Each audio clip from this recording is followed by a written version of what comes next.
All right, hello, welcome. Cram number two. Cram number two.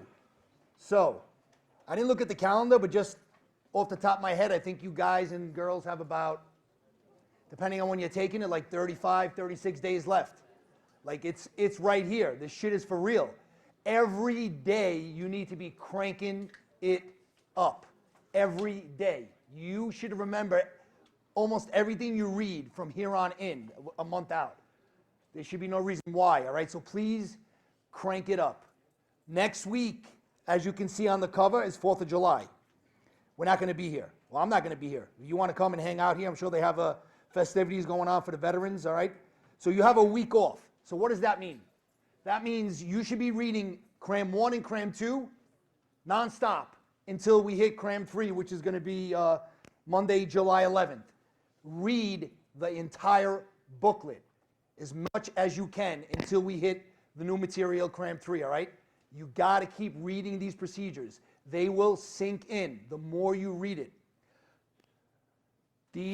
For the people that have been asking, we have the 2017 Sergeant exam rewrite. So the last Sergeant exam, all the procedures that were tested, we made them into questions. We have that up and it's live in COPS. I'm going to tell you right now, I took it. And I'm from the old school where I would take an exam, sergeant, lieutenant, captain, and have the questions right here in front of me with a pencil, and I can write good choice, bad choice, cross out A, cross out B, cross out C. The test fucked me up. I mean, I knew the material, but I'm not used to doing it like that. It's a big change. Most of you probably didn't take a sergeant exam yet, or if you took the last one and you didn't pass, now you're going to take it again. But now you're taking it on a computer terminal. It is, I'm not trying to scare you, but I want to get you ready. If you've been taking our weekly quizzers, it's like that. So you read the question, and then you have to answer it. On test day, you're going to have scrap paper, but you're not going to have the question booklet in front of you. So you cannot mark up the questions. You're going to have to use that scrap paper. Whatever you do, question 1, I'm looking for a good choice.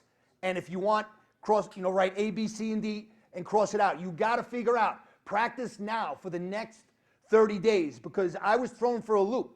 I just thought I was going to read the question and answer it, but I'm so used to marking stuff up. So, everybody that signed up, obviously you're here. You can take the 2017 Sergeant Rewrite, and you're going to see what I'm talking about. But if you've been taking the weekly quizzers, you're kind of on that path already.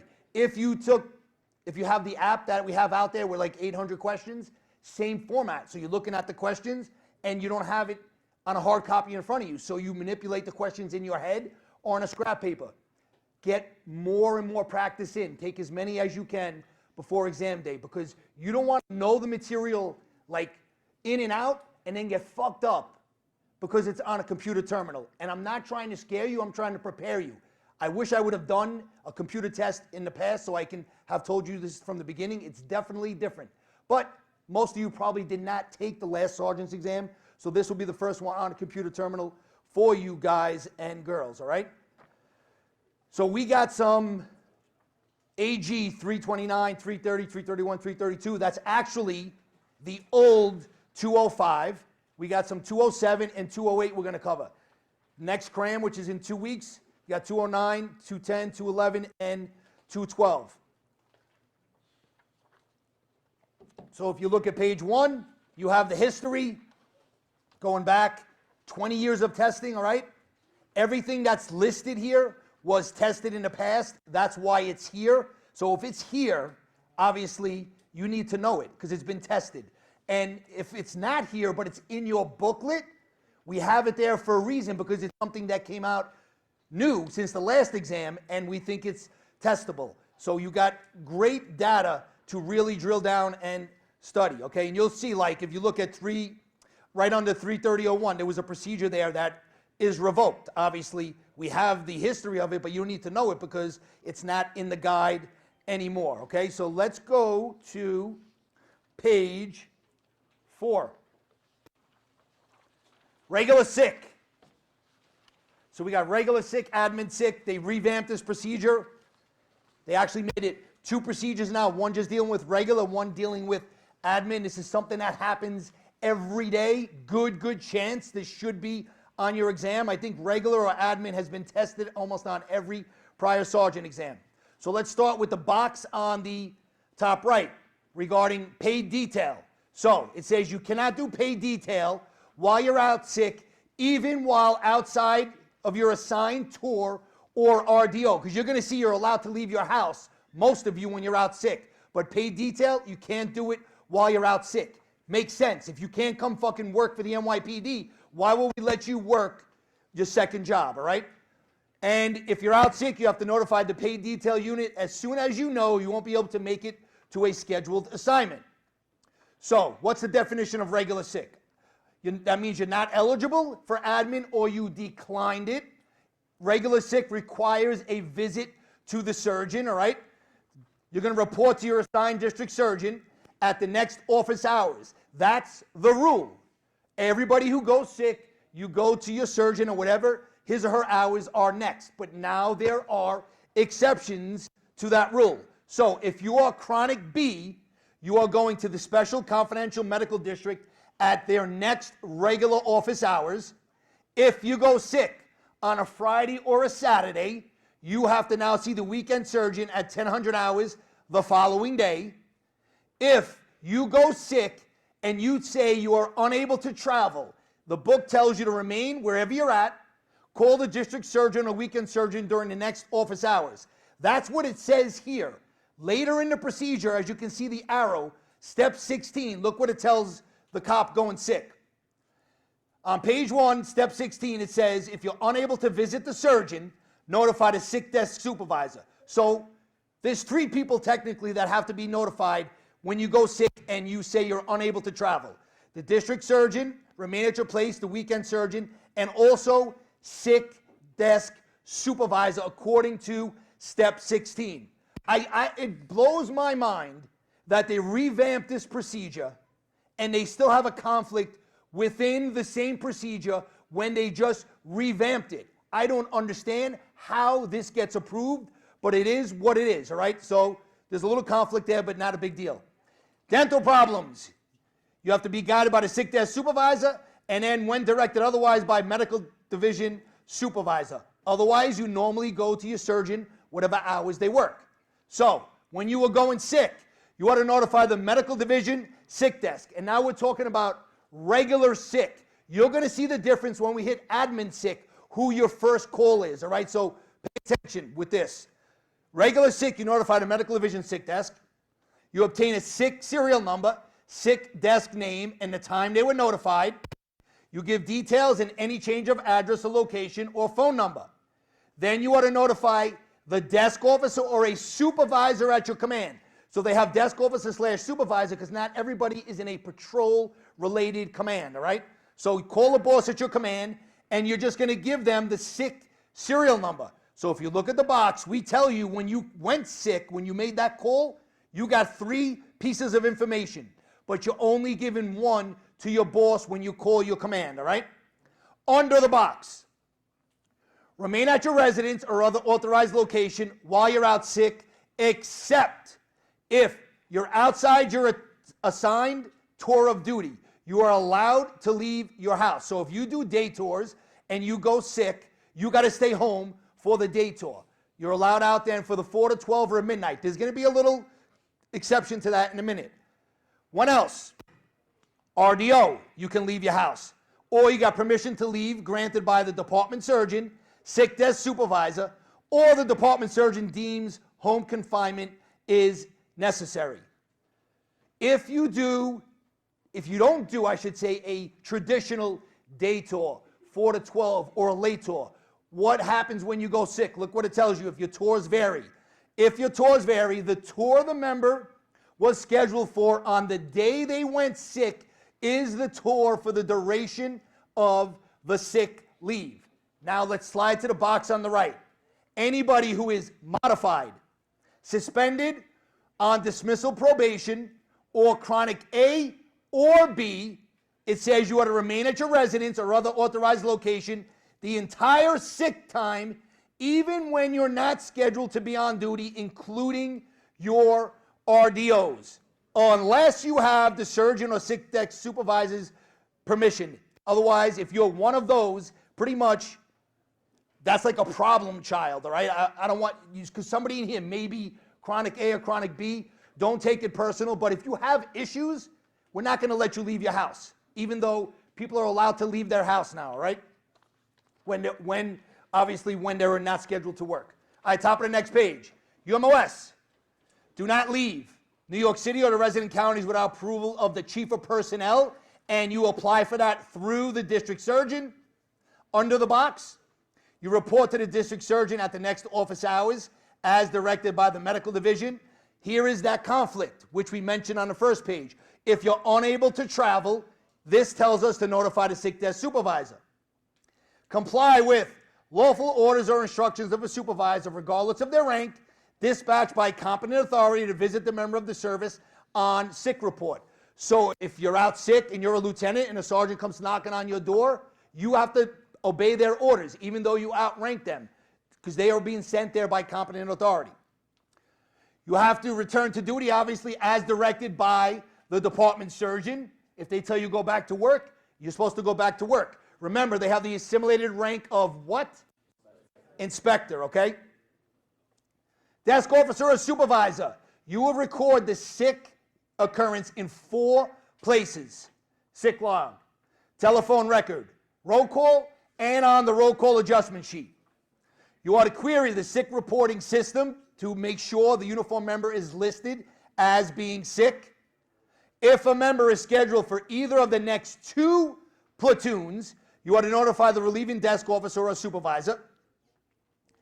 If we have somebody going sick out of the state or out of the country, it happens. You can be wherever, Pennsylvania skiing, and you break your leg. Now you're going sick from Pennsylvania. What happens?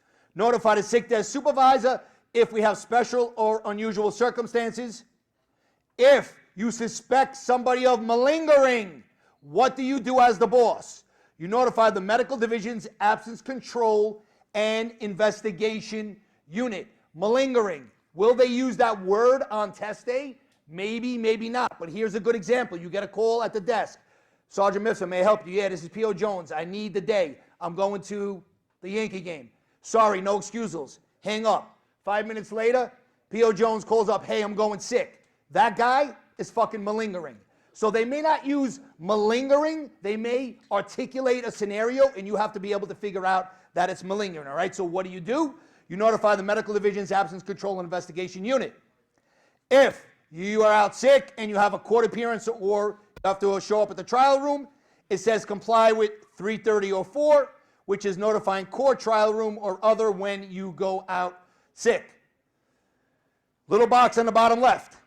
Request for limited capacity from the department surgeon. You do not have to go out sick, but you must visit the surgeon if you want to go limited, okay? Except pregnant and requesting a limited status, you do not have to visit the surgeon. We have a whole procedure dealing with pregnancy in today's lesson, okay? Slide up to the box in the middle there where it says routine visits. If the member is not referred for supervision or chronic, you will not be subject to routine visits or calls if you're sick for one of the following. Heart condition, we're not going to come bother you, all right? Broken limb, post-surgery, pregnant. Illness diagnosed by the department surgeon as likely to be in excess of 6 months after conferral with the supervising chief surgeon. And then the CO of the medical division or designee may revoke permission upon notice to the MOS and the department surgeon. Let's go to next page. Admin sick. So if you just, I mean, you don't have to look back, but I'm telling you right now, sick has been on every exam ever. Ever, ever, ever. And a lot of times what they do is admin sick used to be all one procedure with regular sick. Now they broke it down into 2 procedures. So are you going to see regular or admin? I don't know. But if I had to bet, I would probably say admin, because there's a list of times when you as a boss cannot allow somebody to go administrative return sick. That's where they usually go to a lot, all right? So admin sick only applies to everybody in the room, uniformed members of the service, not civilians. I don't think I have to go through the definition. You all know you get 1 day, then you got to call for the 2nd day, And then what do we do after the second day? Now we go regular, so we have a whole fucking week off, right? That's the sick game most of us play, okay? I'm not going to go through first, second day. That's all easy stuff there. Admin sick is not authorized for what? Great acronym here. You got to know it, all right? A limbless MD. So, line of duty, can't go admin. Injury, cannot go admin. Right next to injury, just write any. Because I don't want them to fool you with some bullshit like somebody stubbed their toe and they injured their pinky toe or some shit like that. Injury, period, no admin sick. The M is for mutual. What is that? If you are swapping tours with somebody, like you normally do 4 to 12s, and now you're doing a day tour for that day, you got that approved, the tour change. You, who is swapping tours, cannot go admin sick. That is the newest addition to denying somebody admin sick. I would definitely watch out for that. I would incorporate that if I was writing a question. Chronic B, cannot go sick. The L is for late. That means you called less than 2 hours pre-tour. Yes. On test day, if they have a cop calling the desk and it's not 2-hour notice, you ought to deny admin sick. They got to give the job 2 hours notice, all right? On test day, they can try and rope you in and say it's only 2 hours and 5 minutes. They probably won't say the amount of time. They'll say the time it is right now and the tour the cop is supposed to work. If it's 1 minute over that fucking 2 hours, the answer on test day is no admin. You got to go regular sick if you want to go sick, period. Stress or psychological reasons, obviously, we're not going to let you go admin. You're going to probably be out for a long time, all right? Supervisor deems it inappropriate. Major illness. And last one, the D is for dental. A lot of times, they try and confuse you guys and girls. They will see you have a cop calling up with a minor toothache. The answer is no admin. They're going to give you probably 4 scenarios. 4 cops calling. Which one would you grant the admin sick, all right?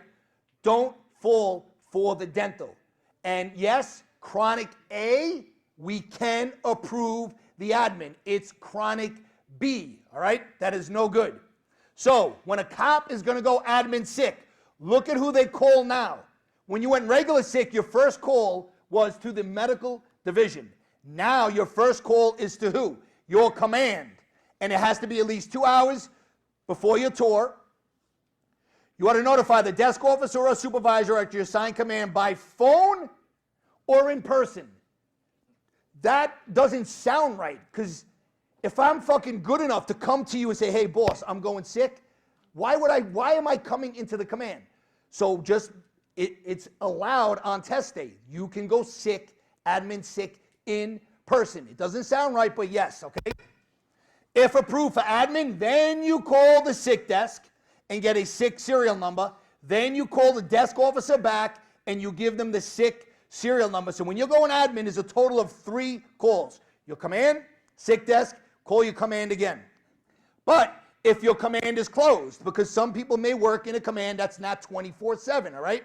If your command is closed, now you call the sick desk first for the sick number, and then you notify a supervisor at your command when it opens back up. If you got court, trial room, or other government appearances, you are to inform the desk officer or supervisor of any pending arraignment, court, trial room, or any government agency appearance. Boss now, boss duties, desk officer. Eligibility for admin, you are to determine if they are eligible for admin. If they're not eligible, you tell them to go regular sick, and also have them comply with 330.04 if they have a court appearance or something like that while they're out sick. So now it tells us at the bottom, after this step in the book, the desk officer and the members follow all the above regular sick reporting, which we covered in the first procedure, recording, notifications, and restrictions, including out of residence, out of city or resident counties, state, country, malingering, etc. Everything that we covered in 330.01 applies to this procedure as well when you go admin. The little box on the bottom, I tell you that for those that have been coming since day one, do not sleep on these little boxes. They are great comparisons. This is a small one. not much info there. But sometimes you have a whole page of information comparing procedures, all right? Next page, next procedure, line of duty. Definitely a very important procedure, all right? So, line of duty injury or death, in or out of the city, UMOS, you will request a supervisor to respond. That's the answer. Not immediate supervisor, not the patrol sergeant, not the platoon commander. It just says a supervisor to respond, and then notify the desk officer of the circumstances of the injury. So when the first two things, when a cop is going line of duty, he or she has to notify two bosses. Request a boss to the scene and tell the desk officer of what just happened, all right? Give the desk officer the names and addresses of witnesses. Ask witnesses to await the arrival of a supervisor. Remain at the scene, obviously, unless you have to be hospitalized or medical attention or further police action is necessary. Outside the city, for some reason, you take police action out here. Not police action that we sent you out here to lock somebody up wanted for a robbery. You leave in here, you see a robbery go down, and you jump in and you take police action, and now you are going line of duty. What do? You notify the local law enforcement and operations unit immediately. I'll say it again. When you see out of the city, two units should be popping in your head. Operations, and what's the other one? ICCU. Got to be one of those. After an investigation is done, the cop going line of duty will prepare the line of duty on the LAN or smartphone in that line of duty injury reporting system, include witness info and related information, photos, hospital discharge papers, and you will submit electronically to the investigating supervisor. Who is that going to be? Look at the box on the right. The investigating supervisor for a line of duty will be a sergeant or above from the member's command. If they're not available, it will be any supervisor from the precinct of occurrence. If this happens out of the city, like here, it's going to be a captain or above. And then, according to 221, which is in the use of force, it will be a supervisor who is uninvolved and one rank higher than all involved members. Regarding medicine and prescriptions, the line of duty cop will consult the medical division's land page for line of duty prescription program coverage eligibility. All right, next actor, IS. Before we get into the IS duties, investigating supervisor duties, you see that term a lot in the book. It's not a standard definition throughout the whole book. You got to know who it means in what procedure, all right? So, investigating supervisor duties for a line of duty. Respond to the scene. Request medical attention if necessary. Interview injured member and witnesses. Investigate circumstances. Regarding paperwork now. Witness statements. The IS will ensure the preparation of witness statements. So, MOS does a witness statement on the land through the line of duty system, all right? Non-MOS, we have a civilian who is going to give us a witness statement, fills out the actual form called witness statement injury to member of the department. PARs, if the incident involves a vehicle collision, the investigating supervisor prepares a PAR. So we covered 217 a few weeks ago. In 217.06, department vehicle collisions, which I can almost bet would be on your test because it's been on every test, every rank. Who always does the PAR? Patrol supervisor. In this procedure, it's the investigating supervisor. So you have to answer the question according to whatever procedure they ask you. If they commingle department vehicle collision and line of duty, and they come to a question that deals with who's doing a PAR, they fuck themselves. They're going to have two answers. It's going to be a double answer, right? So speaking of that, you guys and girls, after you take your test, because we can't take them no more, we can't go with you to the protest session. We used to do all that, and we used to get questions thrown out, double, triple answer, because there's always flaws. You guys and girls, I know it's going to be very stressful, but when you hit submit, you're either going to fucking smile or you're going to be sad as hell. Whatever the case, obviously, for the people that are smiling, if you have issues with questions when you get home, write down. Just start making mental notes. So then when you go to the protest session, you can make more notes and expand on that. And email us or whatever. Send a message via Facebook or IG so we can help you formulate a protest. We'll help you write it out because that's what you're going to submit when you go to the protest session. But you guys and girls have to make the notes because we're not privy to see what that is anymore, okay? All right, aided report. Who's doing an aided in a line of duty? If there's no vehicle collision, the investigating supervisor will direct the injured MOS to prepare an aided, but if the MOS is incapacitated, we'll assign another member to prepare the aided. Who does the line of duty? The injured member does the line of duty. But if they're incapacitated, who does it now? The investigating supervisor does the line of duty. You got to be careful of this, the way they word stuff, all right? Aided, who's doing the aided? The injured MOS. But if he or she is incapacitated, now who does it? Another member. The line of duty, who's doing the line of duty? The injured MOS. But if he or she is incapacitated, now who does it? The IS, all right? Great test questions to hit you with here.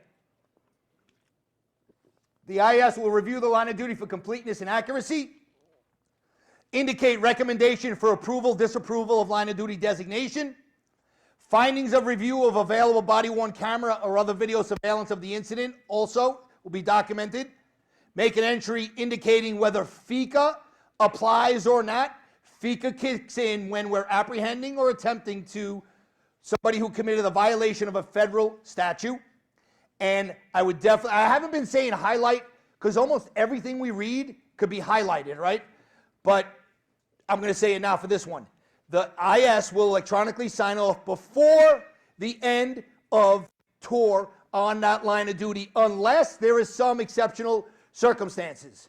Has to be done before the end of tour. Top of the next page. You got a little recap box of the IS duties and certain reports, all right? The IS will always prepare the PAR in this procedure. The IS will never do the aided, and the IS sometimes does the line of duty. When will he or she do the line of duty? If the member is what? Incapacitated. All right, patrol supervisor duties. This comes out of the additional data. It says the firearms, department property, and personal effects. If a MOS is hospitalized or DOA, the patrol sergeant will ensure all of that equipment is safeguarded and removed. So, this actor just came out of nowhere. Patrol sergeant wasn't mentioned at all, but that's the actor that's the one who's responsible to remove and safeguard the injured member's property that's in the hospital. Not the IS, it says the patrol supervisor. Now, could it be the same person on test day? Yes, it could. But you just got to know the actors and who does what. Desk officer.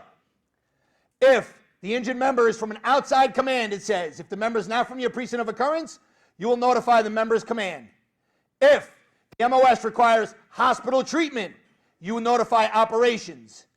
If the MOS is DOA or is likely, you will notify the borough CO, precinct CO, XO, duty captain, and operations. So far, with all these calls for the desk officer, all start with if. Remember that, all right? I highlighted them when I was studying, but hopefully you guys and girls are in that habit now when you see those words, if, must, always, never. You need to mark that shit up, all right? Now, this has always come up on a prior exam. If the incident is not witnessed and it occurred inside or immediate vicinity of any police facility, or it occurred within the first 2 hours of the tour, or MOS is off duty. We have somebody looking to go line of duty who is off duty. The desk officer is to notify the sick desk supervisor, or sick desk is the answer. Be careful of that one. It has to have two pieces of criteria met. First part is not witnessed. So if it's witnessed, none of this kicks in. And does it say who it has to be witnessed by? No. So if you have a cop who gets injured in the line of duty and you have an old lady who's out in the street and saw it all, it was witnessed. It doesn't say not witnessed by a member of the service. Not witnessed, period. And one of those three, you got to make a call to the sick desk supervisor or sick desk. And if you look at the box on the right, look what it says. If none of the above conditions exist, the officer is from your command, is not likely, doesn't need to go to the hospital, and the incident was witnessed, the desk officer has no duties at all, because all of that starts with the word if. All right, so be careful of that. If we have a member whose vest was struck by a bullet, they must be examined by a doctor, even if they're apparently uninjured. Member's home address and phone number will not be disclosed unless an authorized supervisor determines the person is entitled. Who is that?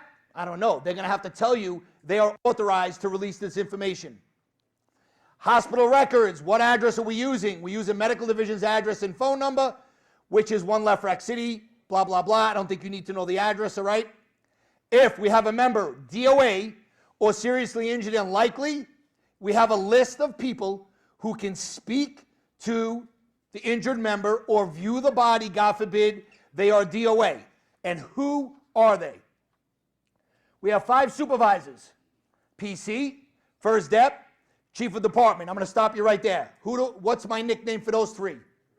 3 wise men, all right? Who else? Bureau Chief, Patrol Bureau CO, or Rep. Then we have 2 investigators, detective assigned to the case, crime scene unit detective or technician. Before we flip the page, I just want to bring something that baffles me all the time, all these years that I've been reading and studying this shit. Look up above. If we have a member who is DOA or likely under desk officer duties, 3rd bullet, right? DOA or likely, who's he notifying? Borough CO, Precinct COXO duty captain and operations, right? Now, who can view the body? The borough CO is on the list, but not the precinct CO, XO, or duty captain.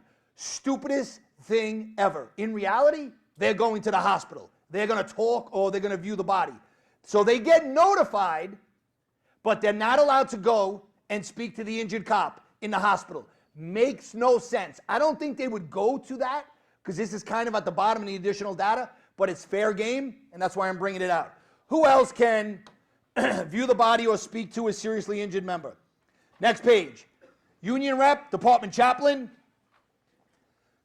Under certain circumstances, it says, if the member was transported by department ambulance, an ESU member can. If the member identifies as a female, Police Women's Endowment Association, that new word identifies. It used to say if a member is a female. This is the new politically correct fucking society we're living in, all right? Listen, I'm going to read you a text that I got. If you follow me on social media, you're going to see what this person wrote. They just got promoted the other day. And basically they said, George, I just want to thank you. I got promoted. All I did was come to your, listen to your audio. But it was your, like, vile, fucking vulgar, all these words that stuck in my, I want to read you the text. I'll pull it out on the break. There's a reason why I do this. So when you're taking that damn test, you're going to remember that he said whatever I said. It sounds like I'm out of my mind. Maybe I'm a little bit out of my mind, but I'm doing it so you guys and girls can remember it, right? The member DOA, seriously injured, likely to die, cross that out. Does that not apply for you unless you're in here studying for captain? FICA. If a federal statute is violated and injury occurred while attempting or apprehending a perp who violated the statute, uniform member and their families may be entitled to medical and financial benefits. I don't know anybody that actually got that. So basically, when you get 3/4, which is accidental disability, you get 75% of your pension. Now, for those in tier 3, it's a little different, all right? FICA basically gives you the other 25%. So you have 100% of whatever you were making tax-free. That is mega millions, basically, all right? All right, next procedure. 33009, exposure of MOS to an infectious disease or hazmat.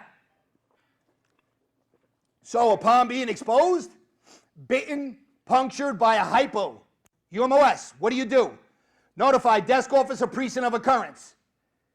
I'm going to give you an example now, because if they go here, they will get a lot of people.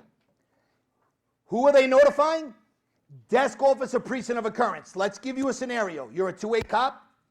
You're doing a transport down to MCB. I'm using Manhattan because it's easier for a lot of people to get it, because you're all talking about headquarters. So you're doing a transport down to MCB, which is in the confines of the 5th Precinct. As you pull up by Central Booking and you're taking the perp out, whatever, he somehow had a hypo or he bites you. What do? After you fuck him up, and then you clean the blood with 1 part bleach, 10 parts water, right? We're going to talk about that later. After you clean it up, what do you do? In reality, who do you think you would call? Your own boss. But look at what the book says. You are now calling the 5th Precinct desk officer, who now has to deal with this shit that you're bringing him or her, right? So desk officer precinct of occurrence. You will comply with the directions of the department surgeon. You make an activity log entry of the facts, including the exposure number. Desk officer, what do? Obtain exposure number from the line of duty electronic system. Make a command log entry, including the exposure number. Notify the designated department surgeon of the facts. If we have a cop who is already at the scene and has contact with somebody, it says that cop will remain responsible for processing this person. And if there are numerous people, then the patrol sergeant coordinates information and documentation of involved MOS's info. Guidelines: when you're exposed to an infectious disease, you ought to confer with EMS, subject's family, friends, neighbors, doctor. Wear disposable gloves. Use extraordinary care to avoid accidental puncture wounds from needles. You will affix biohazard label to any property, evidence, or waste which may be contaminated. And we have a little call out there that goes to property, all right? Where do you get the biohazard stickers? Desk officer, if he or she needs more, where do they go? Quartermaster. Wash hands with soap and water. Remove and machine wash or dry clean your clothing. Significantly contaminated items will be disposed of in the red biohazard liner, which is in the patrol kit, which is in 219. We'll cover that in our last cram. Promptly clean equipment. Next page. Here is the accidental spill of blood, body fluids in cells, on your nameplate maybe, floors of commands, or in RMPs. We ought to mix 1 part bleach to 10 parts water. Now, I kid you not, it was asked on a prior exam. They said mix 1 part water to 10 parts bleach. I think it's fucked up, but you know what? If you read it fast, the numbers are right, 1 in 10, but they just mixed the solution with the water. And technically, it's the wrong answer, right? Don't mix bleach with other solutions. Don't use on clothing. And dispose of in the sink, not in a urinal or a toilet. And if we come into contact with somebody who's TB, if there's no actual injury, but we're exposed to TB, we ought to consider the department's offer of Manitox skin testing. If it's a positive test, we notify the desk officer to initiate entry on the New York State Department of Labor log and summary of occupational injuries and illness, which is called a DOSH 900. TB infection and TB diseases are both recordable on this DOSH 900 logs. And then it says a code may be used to substitute for a description of injury or illness. All right, let's go to the next procedure, which is pregnancy. So in this procedure, we have some initials. DS is your district surgeon. Then we have PMDS, which is your pregnancy medical district surgeon. So the PMD is staffed by specifically designated surgeons and exclusively assigned nurse. They are located at LEFRAC. They exclusively serve pregnant UMOS. Uniform members are seen at a different time in a separate area to prevent exposure to illness. So, UMOS, when you find out you are pregnant, what do? You phone the district surgeon. Don't jump right to the pregnancy medical district surgeon. You phone your district surgeon, it says, all right? You do not have to visit them personally. You will make a follow-up notification to your district surgeon and provide your pregnancy due date, and you will email and send via department mail original documentation you got from your private doctor saying that you are pregnant. Yes, email and department mail. And if you follow the arrow, they actually ask that in the past. They changed the and to the or. Tough question. But I've been saying it all along to try and get into that mindset. Hopefully they don't do that cheesy shit and to or, all right? Regarding your duty status when you find out you're pregnant, the district surgeon will advise you of immediate availability to be placed on limited. You can also request to be placed on limited if you desire. You can stay on full duty or request limited unless you are high risk status, which requires you to be placed on limited. The district surgeon will send your records over to the pregnancy medical district surgeon. The department recommends the member registers at PMDS as early as possible. All communications regarding your pregnancy and limited status between you and the department surgeon are confidential. Maternity leave. The pregnancy medical district will usually put the member on leave. Now this is not in stone, all right? 4 weeks before your due date and return to duty 12 weeks post-delivery. It says it is flexible if you look at the next bullet, right? The pregnancy medical district surgeon makes a determination on a case-by-case basis. What uniform are you supposed to wear when you find out you are pregnant? It says you may wear business attire with your ID card on your outermost garment when appropriate. So what does that mean? If you're not wearing business attire, what are you wearing? Your uniform. In reality, we let, obviously, the ladies be comfortable. We want you to be comfortable because you got all this coming out, obviously, and all kinds of other stuff going on, right? But on test day, you are supposed to wear your uniform, and if it's not comfortable, then it says you can wear business attire with your ID card. Yes, even though it's in your command, your ID card on your outermost garment.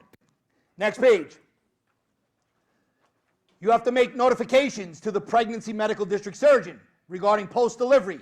It says you will confirm your actual delivery date, which should be done within 10 days of delivery date, and then during the 8th week post-delivery, you will call PMDS to determine your return date. If more time is needed, the member should send documentation, and you ought to comply with 33221 if you're looking to have leave to express breast milk upon return from sick. All right, we have a nice little chart there for you. Again, use these charts at home. Under the box. When you are limited, what happens to you? You can be retained in your command, or you can be reassigned to a different non-enforcement command. Additional pregnancy-related accommodations, you will contact PMDS or EEOD. Member follows 33001, which is reporting sick, but you are actually going to report to the pregnancy medical district surgeon instead of the department surgeon. If you have reoccurring pregnant-related illnesses, what happens? It says you will submit documentation from your private doctor, and the pregnancy medical district surgeon will approve reoccurring pregnant-related illness, and it will count as one sick occurrence. You could be placed, it says, on chronic sick for repeated, undocumented, and unapproved sick leaves. Now, the following are considered normal part of pregnancy and will not automatically be consolidated into one sick. So there's a little acronym for you. It's called NO-MILF. No-MILF. It's not what we're all thinking, but it works, all right? So the acronym is, the N is for nausea. The O is for other conditions limited to a few days duration. The MI is for your mild leg swelling. The L is lower back pain, and the F is for fatigue, all right? Again, that acronym, if you have the app, it's on the app. Pregnancy pass. You may get a pass. It says if it won't adversely impact your health, and if you're hospitalized, the pass will be voided, obviously. Next page. And this is where they went before on a prior exam, besides the and to or. if you are on the investigative track, it says deductions of investigative time while unlimited and performing normal investigative duties may be appealed. That is somewhat new, but here's what they went to: promotion and the range. Member is not precluded from being promoted, all right? If they don't promote you because you're pregnant, you have a good lawsuit, all right? What about the range? Do you have to go? Obviously, you do not have to qualify while you're pregnant. And if you have court appearance, grand jury, etc., you ought to wear business attire or uniform, and yes, you will be going. Let's go to page, geez, there is so much fun stuff to cover and not enough time. Let's go to evals on page 16.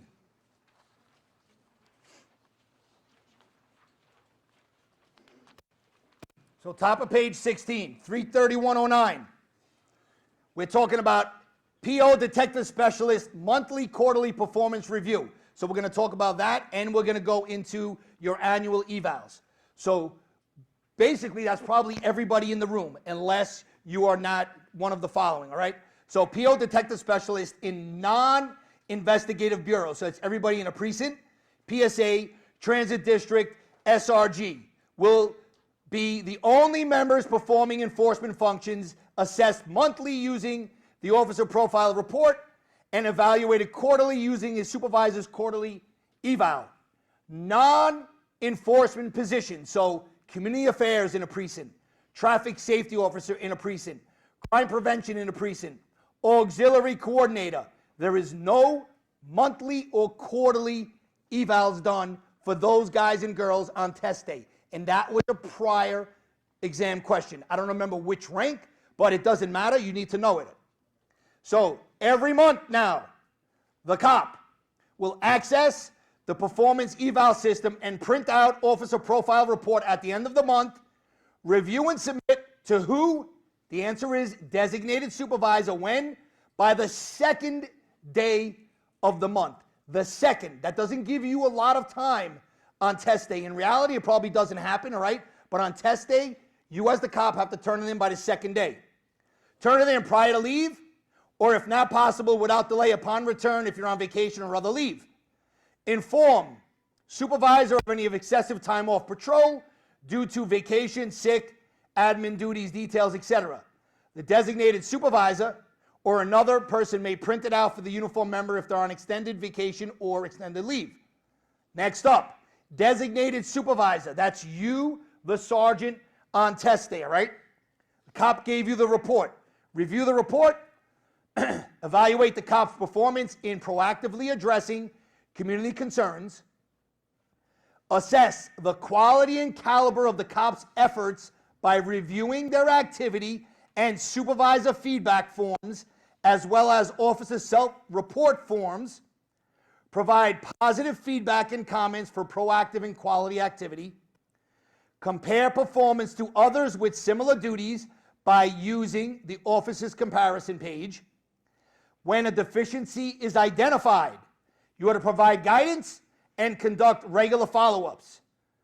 Take steps to improve performance, like identifying conditions to be addressed. And if failure to improve, you are to confer with the platoon commander or special ops or next highest supervisor. And here is another time frame. Sign a report, give it to the platoon commander or other reviewer, that's the name, by when? The 5th of the month. So the cop has to give it to the sergeant by the 2nd. Sergeant has to give it to the lieutenant by the 5th.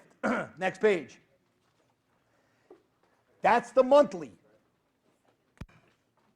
Now, every quarter, you guys and girls are evaluated as well. You earn quarterly points, all right? So that's going to be done 4 times a year. So at the end of the first quarter, which is April, end of the second, which is July, end of the third, which is October, and then in January, which is the end of the 4th quarter. The designated supervisor, you will log in and do the quarterly eval within 7 days of the end of the quarter and review activity for all 3 months. Rate the UMOS in each of the 12 performance areas and be guided by instructions on the electronic form. Anything other than meets you have to document with supervisor feedback form or officer self-report forms. Consider above average activity and supervisor feedback form and officer self-report to support the rating criteria.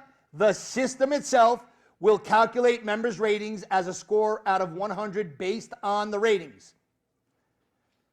In the supervisory comments, you will note achievements, whether it's a good arrest, etc. And you will also note deficiencies. The member is chronic or they got a CD. If a member consistently fails to perform, you are to confer with the platoon commander, next higher boss, regarding possible referral to performance monitoring. I can see that easily swapping out an actor. It says platoon commander, next higher boss. That's the first choice that you need to jump on test day if they go to that, all right? You will discuss the ratees, supervise a quarterly eval with platoon commander or the reviewer. Sign off on a completed eval, interview the member in private and discuss their overall performance. Review the eval with the member, then forward to the platoon commander or other, whoever that is, by the 7th. There will be no points from the quarterly until the platoon commander or the reviewer concurs with the rating, and your quarterly eval may be appealed to the next higher ranking supervisor, but CO in the rank of captain will make the final determination. So those are we talked about your monthly, talk about your quarterly. Now it all comes into play when the boss does your annual eval, which is the next procedure. Rater. Who's the rater? Let's say that's you, the sergeant, all right? Appraisal of performance is continuous. You must monitor and document throughout the period. After doing fourth quarter supervisor quarterly evals, you then will go to start annual eval in the system. For each assigned PO or detective specialist, you will look at that year's records. Look at the officer profile reports, supervisor feedback forms, officer self-report forms, supervisor's quarterly evals. Also look at the CD log, members CPI, departmental recognition, sick record, commendation letters, CCRB records. You will review the ratee's force record, aka 10 card, with the member to ensure it's up to date and update as required. This is an important part of your annual eval. Regarding EEO, the sergeant has to discuss with the cop the NYPD's EEO policy. Comment that EEO rights and responsibilities were discussed. Record disciplinary action received as a result of any EEO and take into account the ratee's performance concerning any substantiated EEO violations. EEO is the next procedure, by the way. Ensure recognition is given for translation or interpretation as part of the language initiative program. Document in the comments section any experience gained or translating or interpreting in a criminal investigation. Military, this, if I'm writing a question, I am definitely going to incorporate this. This is something definitely new since you took since the last sergeant's exam, all right? This was always a problem, because not a problem in a bad way. I have the utmost respect for anybody in the military, but we don't see them. We don't know nothing about them sometimes. They're deployed for, let's just say, 8 months or 9 months. But guess what? They still have to get an eval done. So now there is rules we have to follow. Great test question here. So uniform member of service absent for the majority or entirety of the rating period due to military service is still entitled to an eval. New York State military law says the rater, you the sergeant, take the average of their last 3 evals. However, look what it says. The rating must not be less than meet standards or less than their last eval. Those 2 lines right there, got to know those rules cold, all right? In the comments section, you will note the length of time the member was on military duty during the period and that the eval is being prepared pursuant to the New York State military law. Any questions, the boss can contact the performance analysis section or the legal bureau. Provide comments on MOS's overall performance. For chronic A or B, it specifically says you have to document something. Report efforts made to improve attendance and include a statement of those efforts. If observation time is limited, you ought to confer with their old boss when appropriate and document that supervisor's ID in the comments. Ensure the annual score from the monthly, quarterly corresponds with the overall eval. Rater, after it's reviewed, you sign off on the eval. Interview the ratee, the cop, in private and discuss overall performance. Review the actual eval with the ratee and direct them to either accept or appeal. And if they appeal, it's the next procedure, which we're going to talk about now, right? So let's go to appealing and eval. So, probationary UMOS cannot appeal. Cannot. That would be great if they were doing it in basket, because you would have to look at the roster, see when they were hired, etc. Could they still come at you? 100% in the stem of the question, PPO Mifsud wants to appeal his eval. Or probationary sergeant Mifsud. It doesn't matter. If you are on probation as a police officer or a sergeant or a lieutenant, not that they're going to ask you, but they can ask you about a sergeant, you cannot appeal your eval, period.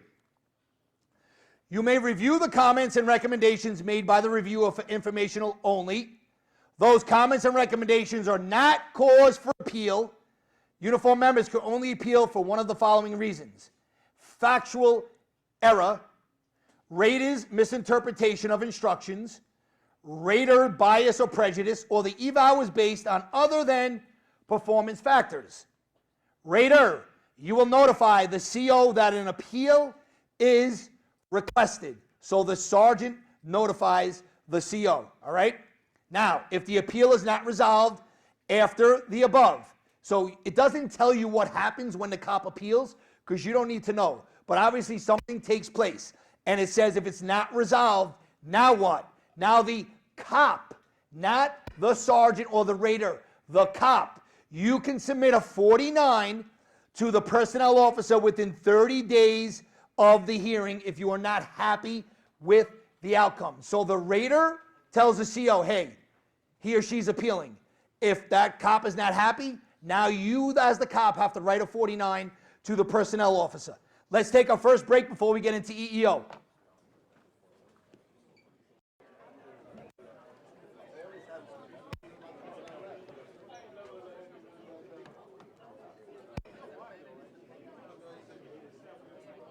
We're going to start up on page 19.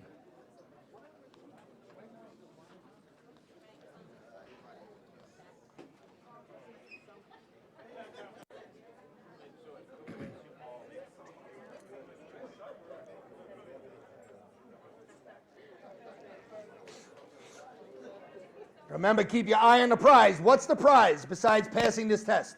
What do you really want to do? That's a good reason to pass this test, to get transferred.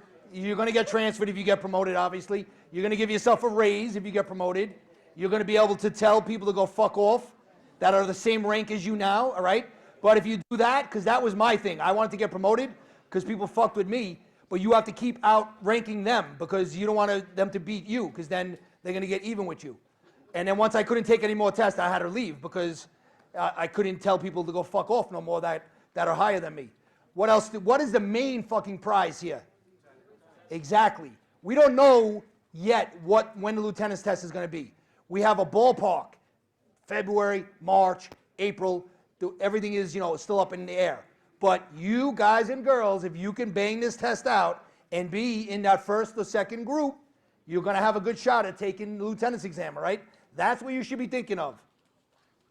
All right, so on page 19, we're going to go into two employment discrimination procedures. First one, 33201. Employment discrimination covers not just employees, but also applicants. And sexual harassment covers employees, applicants, and subcontractors or vendors in the workplace. That is somewhat new.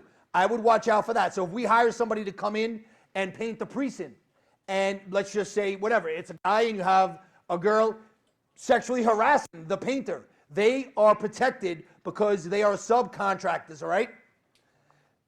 we have a list of everybody that's protected from being discriminated against. It's right here. It says under the scope statement, age, race, creed, religion. Most of this is very easy. I'm not going to go through the list, but I want to just point out one or two. In the first bullet at the end, gender identity. So if somebody wants to go into anti-crime and we tell them no because of whatever their identity is regarding gender, that is employment discrimination, all right? That's somewhat new. If you go down fourth bullet, second one in the fourth bullet, military status. This was asked on a prior exam. Be careful of the military, all right? You had a guy that wanted to go to anti-crime. He was the most qualified cop. Not that we really have anti-crime anymore, but they can still use it. Most qualified cop, never went sick. And the boss told the lieutenant, like in conversation now, and now picking him up, because he's in the military. And what does that mean? I'm going to lose him once a month. No good. And something new they added, credit history. You got a 500 or 600 credit score, and they deny you going into a unit because maybe they think, hey, you have fucked up credit, you're going to steal money or whatever the reason is. But if they deny you because of credit history, that is employment discrimination, all right? So what is prohibited? Discrimination in terms of employment such as hiring, assignment, salary, benefits, working conditions, evals, promotions, training, transfer, discipline, and termination. Sexual harassment includes MOS and non-employee contractors, vendors, freelancers, consultants, etc. Also, what's prohibited? Having a policy with disproportionate impact on a group unless justified by business necessity. Failing to make reasonable accommodation or timely engage in cooperative dialogue. It says, an accommodation may not be required if it would impose undue hardship on the department, but a cooperative dialogue must still occur. Employee or applicant requiring accommodations will complete Section I of the reasonable accommodation request for job applicants or employees as appropriate. What else is prohibited?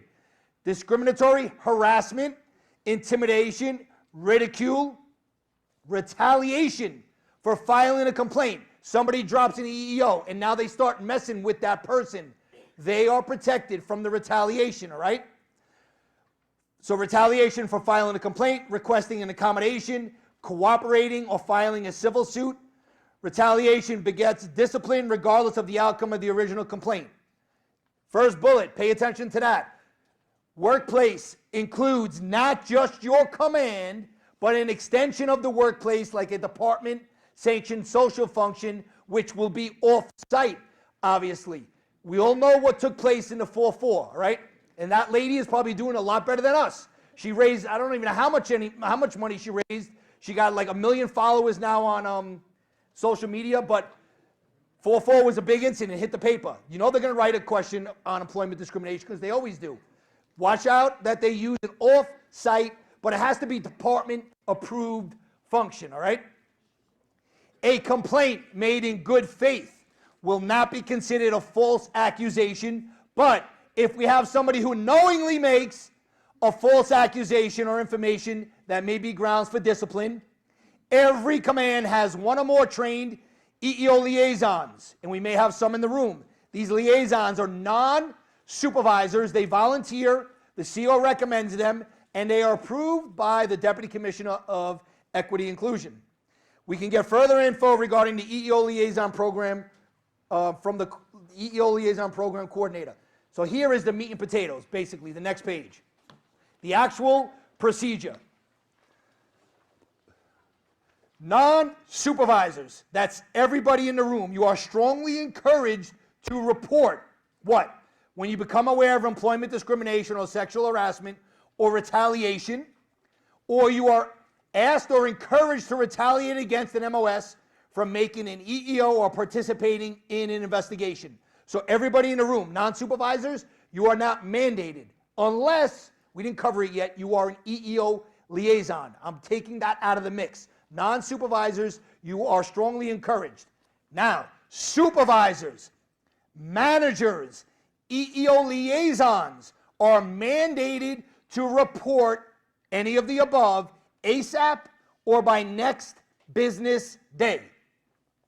So any one of those who observes discriminatory conduct or becomes aware of an allegation or complaint of employment discrimination or sexual harassment or of retaliation for an EEO matter, you have to report it. It says you're not going to investigate, you're just telephoning EEOD. That means no entries are made in department records. This is supposed to be confidential. Now, as we go through this procedure, I'm going to just say some stuff, and I want you to just stick it in the back of your head. This procedure, EEO, is going to be followed by offensive material procedure, which involves EEO. In that procedure, the offensive material, that is not confidential. There's a poster in the gym of a naked guy or girl. That's out there. It's already probably posted everywhere on social media. So that is not confidential. We will make notifications and we will make entries in department forms or logs, all right? This is confidential. The member, the victim, you can file a complaint one of two ways. You can file a complaint with the Office of Equity and Inclusion, EEOD, by phone, email, fax, writing, or in person. After hours or weekends, EEO receives the voicemail or email and calls back the next business day. Non-supervisors may call or write anonymously to file a complaint or discuss EEO matters. EEO investigator can counsel and follow up. The caller needs to understand that cooperation of complainants and witnesses may be needed to rectify or address the problem. How else, the victim, how else can you lodge this complaint? You can file it with your CO, supervisor, uniformed or civilian, manager, or EEO liaison. Next, actor or actors, all right? Supervisor, CO, manager, EEO liaison, observing or becoming aware of any of the above. What do? One choice only. Phone EEOD. Phone. There is no writing, there's no faxing, there's no going in person. It says you have to call. That is it, all right? Phone EEO, Monday through Friday, 08 by 1800, and you're going to get either a case number or an inquiry number and an EEO investigator's name. If this happens after hours, it says non-business hours, leave a message with your contact number, and EEO will call you back. Any supervisor or liaison who fails to report as required or fails to report within required time frame or fails to take action as directed by EEO will be disciplined. And a supervisor receiving an allegation against oneself, you are to immediately notify EEOD against yourself. Next up, supervisor, CO, manager. And it tells you the liaison is not included in this step. Be careful of that. If it got a case number, you are going to do a confidential 49 to EEOD direct within what? 5 business days. So, just to really get it, hammer this down, the liaison has to make the phone call, has to report it, but the liaison does not do the 49. Do not let them get you on test day with that, all right? Now, we're going to have a meeting with EEO. Upon receiving a complaint, EEO investigator attempts to contact and interview the complainant. They will advise that we can meet to discuss at EEO or an agreed discrete location before, during, or after work. If during working hours, the investigator makes a confidential notification to who? ICO or assistant, XO or CO, or other supervisor not involved for the complainant to appear at EEO, the supervisor cannot unreasonably deny permission to attend the meeting. Appearance at EEOD must not be documented on any official department record. The complainant will be apprised of their options. We can have EEOD and do an investigation. We can have it mediated by a neutral mediation service. Or EEO will tell you the actions you can take yourself as the victim or complainant. You can also file with an outside agency, or you can be referred to a non-EEO problem. Respondent, the bad guy or bad girl, all right, whoever that person is. You may respond in writing within 14 calendar days after receiving a copy of the complaint. If resolution is reached through mediation, no entry is made on the respondent's CPI. The whole box in there talks about how this is confidential. I don't need to read that. Let's go to timeliness of filing a complaint. This was asked on a prior exam, and it was asked on the crazy lieutenant exam that crazy captain was involved, all right, who supposedly retired. Hopefully he didn't come back, all right? So, how much time do you have to file? It says, from the date of occurrence, not date of original report, date of occurrence, you have 1 year to file with the job, NYPD, 1 year to file with the New York City Commission on Human Rights, or 3 years if it's sexual harassment complaint. You have 1 year to file with New York State Division of Human Rights, but you cannot file with the state if a civil action is filed first. And you have 300 days to file with the U.S. EEO Commission, regardless of any prior filing with other agencies. So basically, all the numbers in here, just looking at it, is 1 and 3. 1 year, 3 years, 300 days, all right? Please get those numbers down. This bullshit is at the end of the procedure. And again, I told you, going back to day one, they will hit you with the additional data because it's at the end and they think people stop reading. They don't read to the end, all right? Next procedure, offensive material. Display of offensive material. A hostile work environment is a form of job discrimination. Display of sexually explicit, offensive, ethnic, racial material is no good. Not just graffiti on department property. It could be on your lockers, your vehicle, activity logs. Yes, it still mentions activity logs, summonses, etc. Also, tattoos could be offensive. Posters, adult movies, programs, or other offensive material via VCR, DVD, or cable. Audio recordings or broadcast.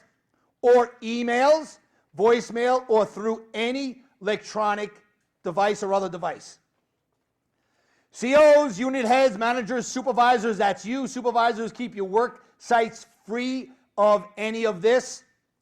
What's the requirements? Same as the prior procedure. Non-supervisors, you're strongly to encourage to report. One of two ways. You can file a complaint with EEOD by phone, email, fax, in writing, or in person. After hours or weekends, EEO will get the voicemail and call you back the next business day, or you can file with your CO. Supervisors, uniform or civilian, a manager, whoever that is on test day, or the EEO liaison.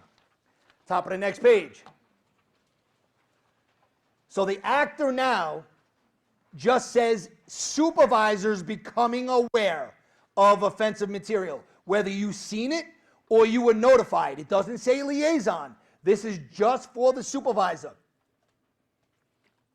What do you do when you see this during your station house inspection or a cop says, hey, boss, look what's hanging in the gym? What are you supposed to do? First, phone EEOD during business hours or next business day, Monday through Friday, 08 by 18, and be guided by them. If it's off hours, leave a message with a contact number. Also, if it's off hours, photograph it and take immediate steps to secure, remove, or cover it.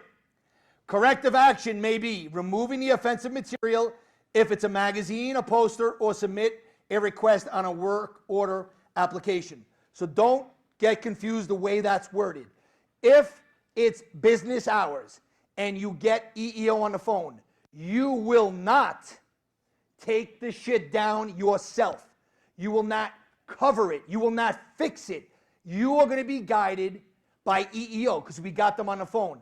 But if it's off hours, it's after 1800, or it's on a weekend, we're not going to leave this up so more people can become offended, because everybody is fucking offended nowadays, all right? So we have to take it down. So off hours is when you have to take immediate corrective action, okay? Safeguard it. If possible, and voucher as investigatory evidence. You will make a command log entry, but do not describe or ID the specific material. So that's a big difference from EEO, the first procedure we covered. Was there a command log entry made? No, there was not, all right? Look at the next step. You will notify the CO or manager. There was none of that in EEO. You as the boss didn't go tell the CO that you became aware of this employment discrimination. But in this procedure, you have to notify the CO.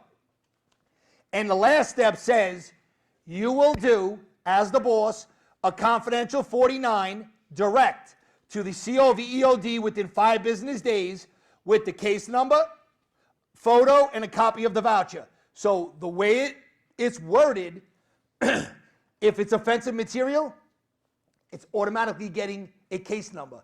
Because it doesn't say case or inquiry here like it did before, all right? Over here, it says you will do a 49 and include the case number. So that's automatic on test day. All right, we talk about inspecting department vehicles and desk officer duties. Basically, that's just a refresher there. I'm not going to go waste time on that. Let's go. That little procedure there on the bottom, transgender status, when an MOS notifies the job of their transgender or gender nonconforming transition or status. Now we have a procedure for people that want to change from man to a woman or woman to a man. There's not much meat on the bone, but it is kind of relevant and new. So please look at that. There's not even any tricks in there for me to waste time reading full bullets, but definitely take a look at that because it is right there for you, all right? Time is ticking, so I'm going to have to go to off-duty employment. Please look at that. Look at page 26. Retaliation on the bottom. Very easy. We didn't cover corruption yet. Actually, we did. Wait, no, that was in Cram 1. Corruption reporting. So retaliation. So let's say you drop a log with IEB regarding corruption or other misconduct, and you are retaliated against because you dropped that log. What do? You notify who? It says it right there, IEB, right? If the retaliation now is because you made an EEO and people in the command found out you made an EEO and now they're messing with you, they're retaliating because of that EEO, now who do you call? It's going to be EEO and you're going to follow this whole fucking procedure basically, all right? This little retaliation procedure was asked, I don't know, once or twice. It's definitely a notable procedure, but it's not much there. It's either IEB, if you're being retaliated against because of misconduct or corruption that you reported, or EEO. All right, next page. You got a little recap there of 207. You see all these procedures that have been tested in the past, all right? Some of them, multiple questions on multiple exams, like the first few procedures we're going to go through, okay? Moving complaints, which is your continuous events. Let's go right to page 28. So complaint reporting. I'm going to skip that. I want to go to the bottom where it says multiple offenses in a continuous ongoing event. That's has come up numerous times for the key students that have been coming all along. Do you remember the formula or the chart I told you to do? Do it on test day. That is like continuous events for dummies or 101. Again, you're not dummies, all right? But it shows you how to handle the continuous event question. So the answer is, when you have a continuous event, can ask you 3 or 4 questions. What are you going to call the 61? What precinct is going to give you the 61 number? What's the jurisdiction code? What investigative unit is it being referred to? They can hit you with numerous questions from one scenario, all right? And remember, when you're doing this on test day, you got to use the scrap paper because you can't mark the fucking computer. Like you can't circle the lady or the guy was raped in the 7.5 and then robbed in the 104. You can't do any of that. You're going to have to make notes as you read the story. And if you do the chart I told you, you're just going to fill in the blanks and then you'll be able to answer the question. So, multiple offenses. Multiple offenses in a continuous event get recorded where? The answer is where it started. Precinct of origination is the answer. But of course, we have exceptions now. If we got a homicide, it gets recorded where it occurred. If the location of occurrence is unknown, you record it where the body was found. If we have a rape 1 or a sodomy 1, yes, I'm still using the old term, it's actually criminal sexual act. If we have a rape 1 or a sodomy 1, it gets recorded where it occurred. If the location is unknown, but the location of the initial offense is known, again, where it started, record in the precinct of origination. Watch out for the next bullet. If neither location is known, record where the complainant reports the incident, and definitely watch out for the third bullet, because this was asked in the past, all right? If the rape or sodomy occurred in more than one precinct, we record it where the initial rape or sodomy occurred. Next page. These guidelines we just said is the same rules we use to determine the jurisdiction code. So what's the answer when they ask you the jurisdiction code? Where it started, unless we have a homicide, rape 1 or a sodomy 1, then those rules kick in, okay? Housing incidents. Continuous event that begins on development but ends off development or vice versa. The jurisdiction is determined by where the incident originally started. Again, unless we have a homicide, rape 1, or a sodomy 1. Transit incidents. Complaints that occur on a moving train will be recorded as occurring at the next very first station where the train stops, regardless of precinct or borough boundaries. And a continuous event that begins on transit but ends off transit, or vice versa, the jurisdiction determinant will be the location where the incident started. So on a prior sergeant exam, they had the moving train incident, and it was an express train. They had a diagram of the train. They said it was express, and you had to see what the next station it was, where it was going to stop, and that was the answer for the precinct that had to give you the 61 number, because the train was moving. If it's not moving and you're in a station, wherever you are, that's the precinct, all right? All right, you have a list here of what goes on a 61. It's a long list. We've covered that in the regular class. I want to continue with this continuous event on the next page. So we talked about first two questions you need to answer. What precinct gives you the 61 number? Basically, what precinct is eating the number? What's the jurisdiction code going to be? Now we're going to talk about what do you call or name this complaint report. So you go, when it has multiple crimes, obviously, all right? You go by the 7 majors. And I told you in the beginning, if you don't know the 7 majors, where could you look for it?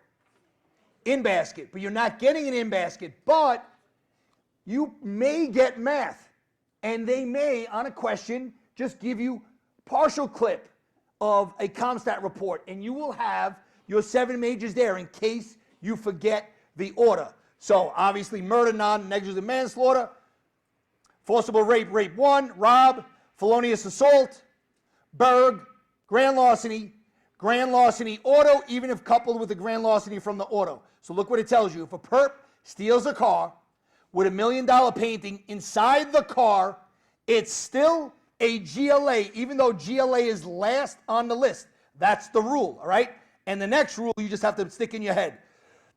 If it's an attempted 7 major, it's the 7 major. It's considered the completed act. I try to break into somebody's house. You're not going to call that 61 attempted burg. That is a burg. One exception, attempted murder will not be called attempted murder, all right? We're going to call that felonious assault. And think about why. We get people shot every fucking night on a street corner. Guy comes out, sprays the corner, 7 people hit. Imagine if we called those 7 people, we call those 761s murder. It would look really bad, like we're living in a fucking war zone, which we kind of are right now a little bit, all right? So every 7 major is considered the completed act except for murder. We won't call it attempted murder. In the box, we tell you, every test mixes up the rules regarding where to record the crime in a continuous event with how to record the crime.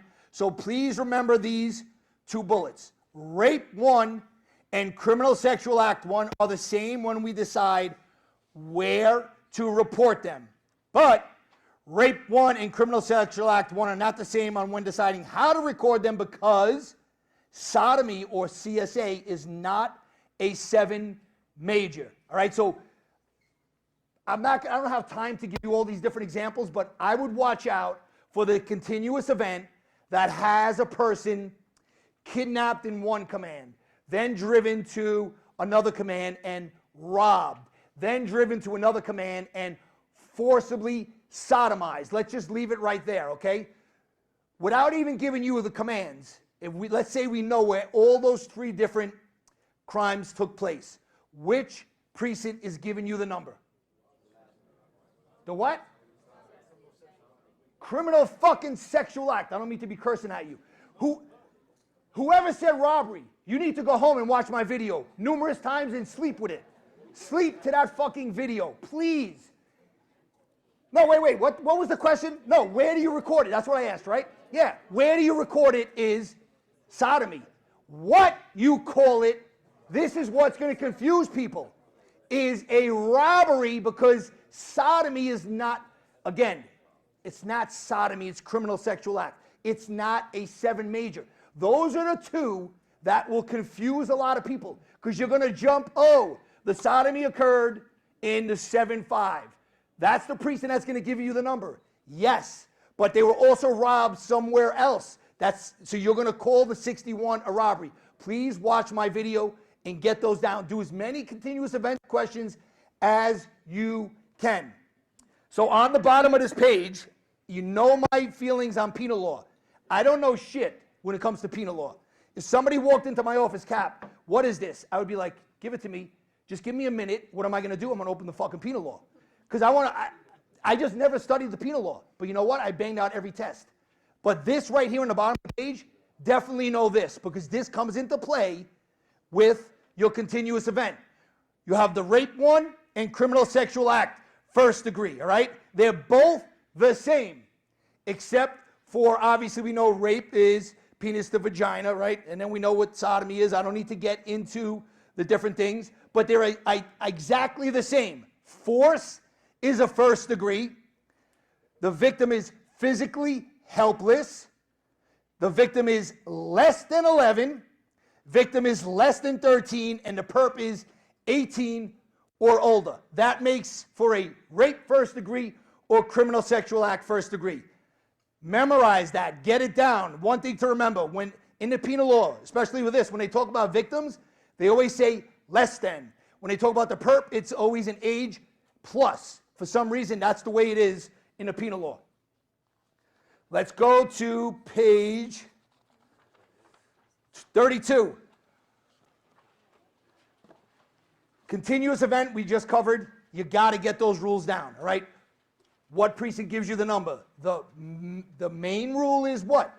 Precinct of origination, except if you got homicide, rape 1, or sodomy 1. What do you call the 61? Go by the 7 majors, all right? Separate 61 rule here on page 32.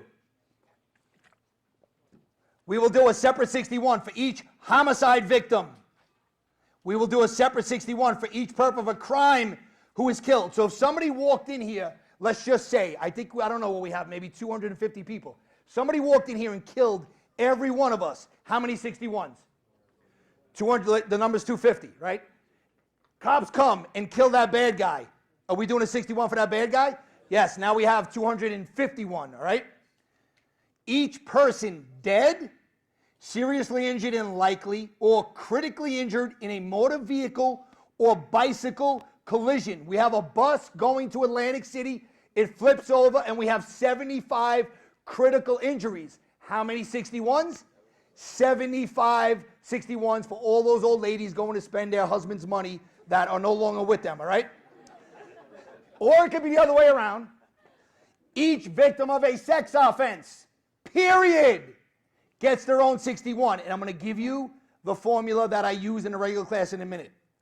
Each victim of an assault gets their own, except if it's incidental to a sex offense or a robbery, and that's the one that confuses people, and we'll talk about that in a minute.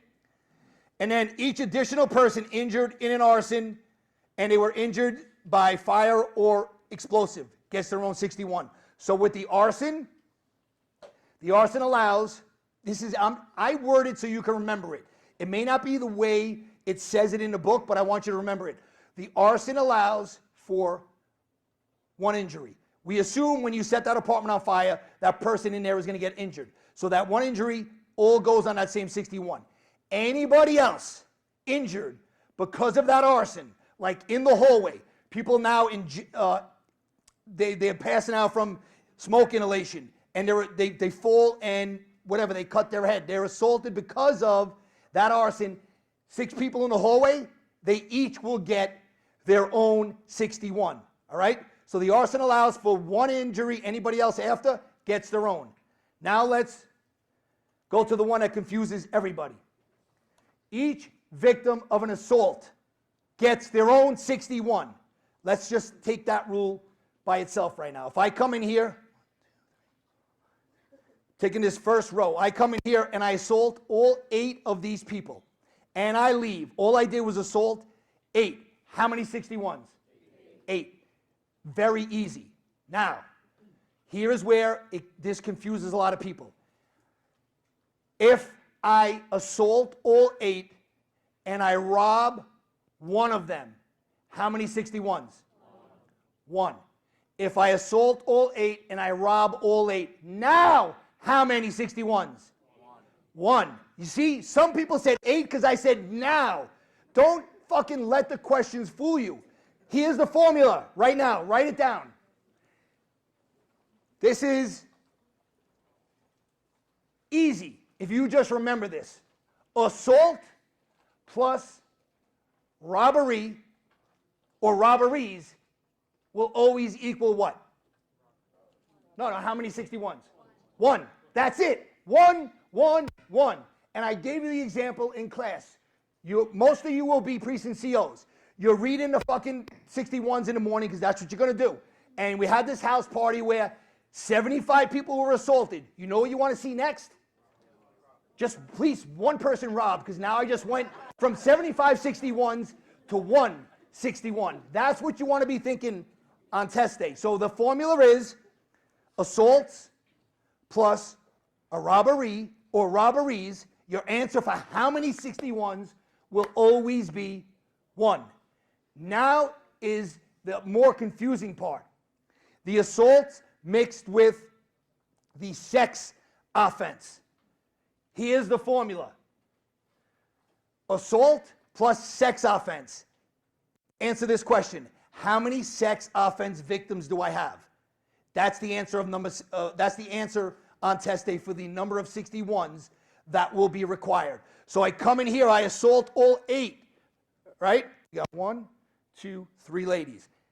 I grab 2 hands. I grab an ass, and an ass. I assaulted 8. I grabbed 3 ladies' ass. Sorry, I'm not grabbing your dude's ass, all right? I grabbed 3 asses, and I leave. How many 61s? That's it. That's all you got to remember. Don't drive yourself crazy. So it is explained a different way on the bottom of the page. If that works for you, great. Hopefully, the way I presented it, you can't get it wrong on test day, all right? Let's go now to page 35. Let's see what we got on 35. I'm trying to, prioritize with the time here. This was somewhat of a recent change. This 20707 on page 35 has appeared a lot, all right? So, preliminary investigation of a 61 other than vice or narco. So the cops, Sector Adam Boy, who respond to whatever job this is, interview complainant and any witnesses, obtain facts, safeguard evidence, do not disturb possible evidence at a crime scene. If there's a language issue, comply with 21290. If somebody has a hearing issue, comply with 212104. Conduct a thorough field investigation, Where necessary, attempt to have witnesses remain and record their pedigree and any relevant statements, whether casually or formally made, and any other pertinent information. You will make, so this is the cop, will make a preliminary classification of the complaint type, and you will notify who? The patrol supervisor of any serious or unusual complaints. So this procedure changed right before your cutoff. Speaking of your cutoff, everybody know your cutoff date for material? March 16th. Somebody asked me on the break, that's why I'm saying this. Something came down like right after that regarding body-worn cameras. Is that what the person asked me on the break? Then I can't hear you if it is. Body-worn cameras, something came down with categorizing, right? Forget about what came down, because that came down after your cutoff date. So whatever's in the lesson plan is correct, all right? Next page. Patrol supervisor. So we went from the cop to the sergeant now. Promptly report these cases to the appropriate unit as follows. Major case is going to get 3 burgs, 3 larcenies, and 3 robberies. It sounds easy, but there's a lot of numbers involved, and I'll tell you how to tackle that in a few minutes. Joint bank robbery task force gets all armed bank robberies. Armed bank robberies. So unarmed bank robberies, I didn't go through the list, is going to who? Major case, all right? Highway, you will get seriously injured, likely DOA, and critically injured, 53, involving either a car or a bike or both. Special Vicks gets all sex crimes or attempts against anyone, any age. That's easy. Then, when it comes to child abuse, you have to have a child who is less than 11, who is abused by parent or person legally responsible for their care. And a patrol sergeant will notify the desk officer of the PSA or transit district when the incident occurs on housing or transit jurisdiction as appropriate. Back to the cop duties. Prepare a complaint report worksheet. Comply with Crime Complaint Reporting System Reference Guide. Indicate the preliminary classification type and record sufficient facts to show why. The next one I would highlight. I know I should have been saying highlight a lot, but pretty much just highlight the whole fucking book, all right? Yeah. But this one just pops out of my head because you see it on the news, these savages assaulting these older people, right? So if the victim is 65 or older and was the victim of a similar crime while 65 or older, the details of the 61 has to get victim of similar crime with the time between crimes. Tell the complainant they may get a customer service survey text from the job, but not if it involves sex crimes, domestic violence, family offense, juvies, homicides, or other incidents deemed inappropriate, and you have to note in the details that the notification was made. Determine if the 61 should be closed or referred for further investigation. So it's the cop's job to keep it open or closed, all right? When would you leave it open? Obviously, if there's a need for a specialist or investigative unit to investigate further. And if you're not sure, you can consult with the patrol sergeant or desk officer. Next up, notify and refer to the detective squad for further investigation. And the acronym we have is Mo, Brick, SIP. So everything in that first bullet is laid out on the next page in a nice acronym format. So let's look at that. So just before you even look at that, if you go back to page 36, major case, Joint Bank Robbery Task Force, Highway Special Vicks. Who was referring the cases to them? Patrol supervisor. Now when it comes to Mo, Brick, SIP, which means it's going upstairs to the squad, who is the one? Now it's back to the cop. So watch out for that, all right? So what's the acronym for Mo, Brick, SIP? The M. Unique, unusual, modus operandi. 61 gets referred upstairs to the squad. The O, other deemed necessary by competent authority. The B, burglary, but it's not just a regular burg. What's the acronym I told you weeks ago? Burglary with gaps, all right? Gaps. What's the gap? Gun or safe involved. make the acronym apply. So it's burglary with gaps. Person present. Property taken more than $5,000 or $10,000 if we're in Manhattan. Gun or safe involved. Those are the only burgs on test day that go upstairs to the squad. In reality, they're going to get every burg. But on test day, those are the only ones that you send upstairs. The R is for robbery and a firearm or dangerous instrument used, period, or a robbery and the vic is 60 years of age or older. So when it comes to the 60-year-old, doesn't matter if a firearm or dangerous instrument was used. If they're robbed, it goes upstairs to the squad. The I, impersonation of a police officer or other law enforcement officer, that goes upstairs. We also have to notify IB. If it's coupled with a robbery or other serious crime, we comply with 207.14, which is in today's lesson. The C, community interest. This incident may create unusual community or police interest. Send it upstairs. The K, we have a perp who is identified or is known. Definitely send it upstairs so they can go make the collar. S, serious physical injury with any offense goes upstairs.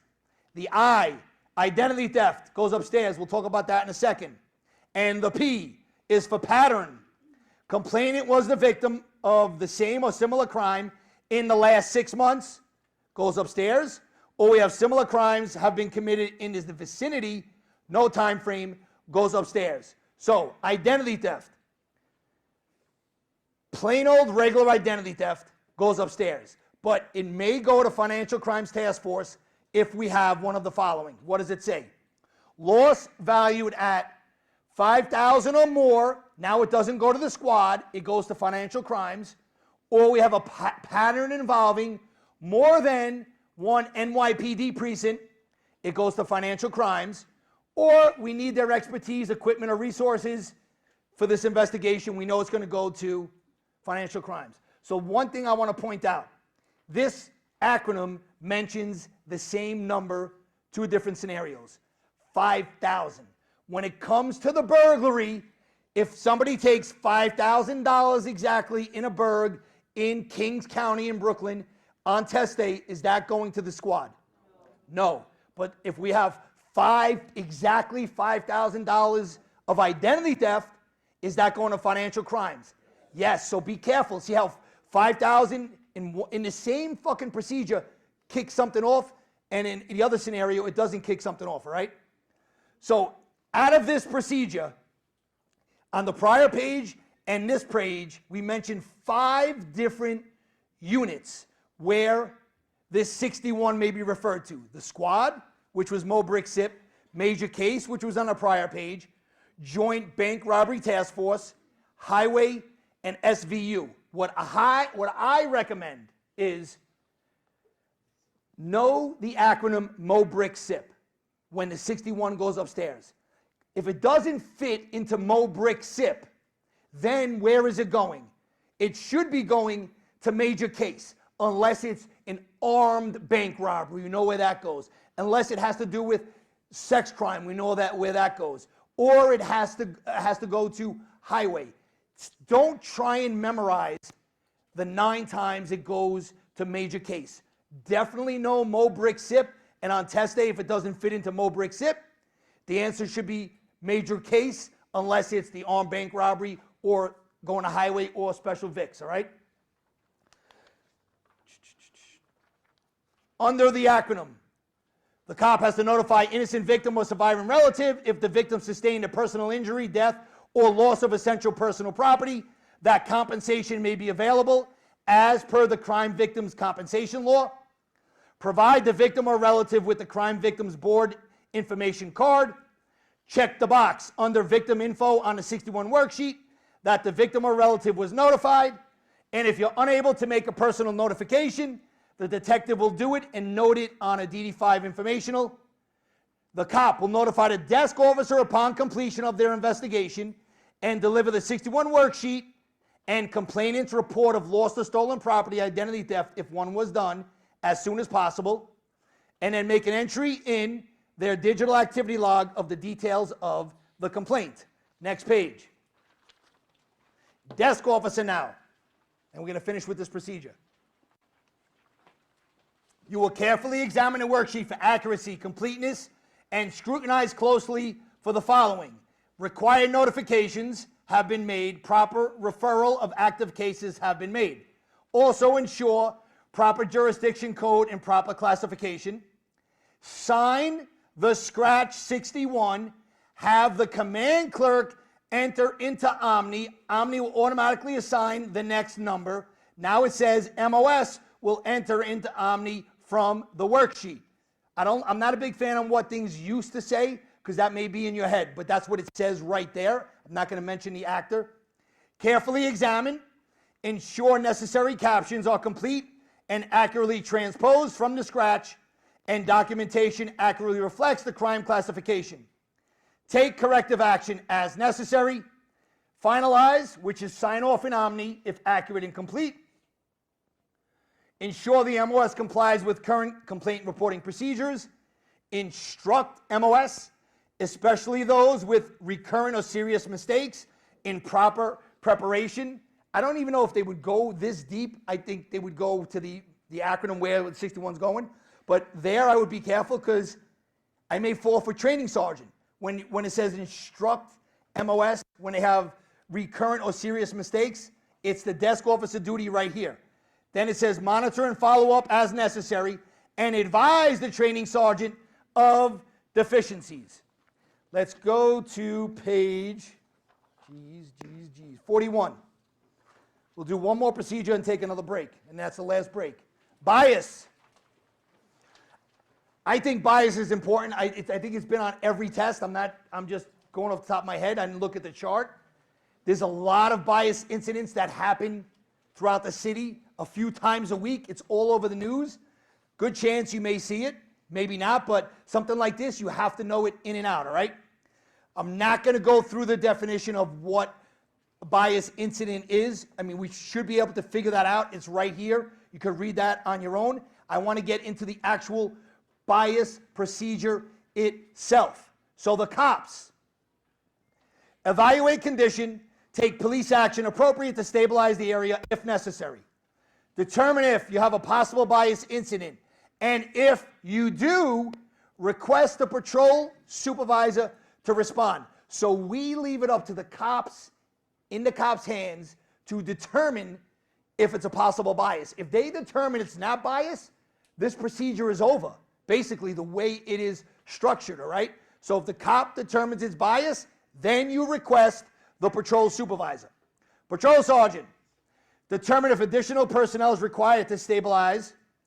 If possible bias, now the sergeant, it's up to you. Request the CO duty captain. Notify the desk officer of the incident. Now it says the steps that come after the captain's determination of the incident being possible bias that should be referred. Once the captain determines the case should be referred to hate crimes unit, then the sergeant directs that a 61 be prepared. Please watch out for that. Don't jump on 61 right away. Has to be referred to hate crimes as a possible bias before we do a 61. And include if the determination made of possible bias. Then the cop takes photos using the department's smartphone if we have criminal miss 3rd degree or 4th degree, or aggravated harassment 1 or 2. Again, I don't even know what that is. But I know the degrees they're talking about, that's it. But if you gave me a scenario, I couldn't tell you if that's 1st or 2nd. I just memorized what the line says. Again, that was my method. You can have the 1 or 2 penal law questions if it even comes your way. The cop will put the 61 worksheet into Omni, upload photos and electronically attach to the 61, and the desk officer ensures this uploading and attaching is done. One last actor for you in this procedure. Crime prevention cop. You got to do a 49 within 10 days to the CO of hate crimes unit with action taken, and if a security survey was done under 2 conditions. The captain determined it was not bias, but it occurred at a religious or sensitive location, got to do the 49, or the captain determined it was a possible bias and referred to hate crimes for further investigation. Two different scenarios that would require a 49 done by the crime prevention cop. Let's take our last break, and then we're going to go into some more 207 and some 208. Two-page. Really quick, I want to cover a procedure that comes up on every exam, and it's so small. Page 47. 47 is 207, 19.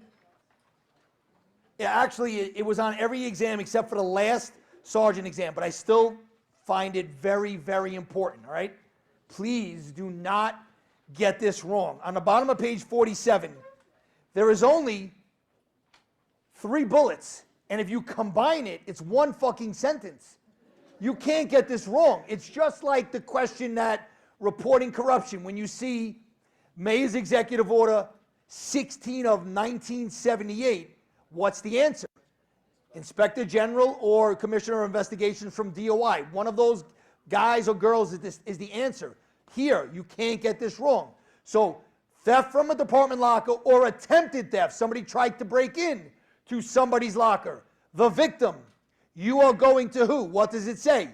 Desk officer. So, if you're a sergeant on test day and you go to work and your locker was broken into, you are going to the desk officer, even though you are a supervisor. Again, I'm trying to see how they can trick you up, because I'm sure they got people in the past. So you tell the desk. What does the desk do? Only 2 things. That is it. Notify CO duty captain. Do not let them say CO exo duty captain. Yes, that's very hard to remember all these different times, but this is an important procedure. Then who else? You notify IB Command Center and obtain a log number. That is it. So if you want to make some notes, just write some notes on here. There's a bunch of no's. Do not do a 61 for your test.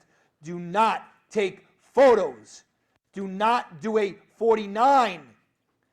Don't or do not or no notification to ops or the borough, because these come up a lot in different procedures. You got 3 steps. That is it in that procedure. All right, let's go into some arrest.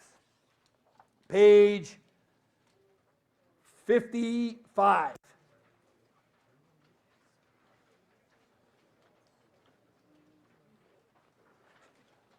Law of arrest. Going back to your academy days. So just in case you forgot, on the top, a violation is not an offense, all right? A violation is an offense. It's not a crime. Offense includes felony, misdemeanors, and violations. Crimes includes felony and misdemeanors. So you guys and girls can make an arrest without a warrant. That's what you do on a daily basis. Well, hopefully you don't do that anymore, because that's not what the job wants, all right?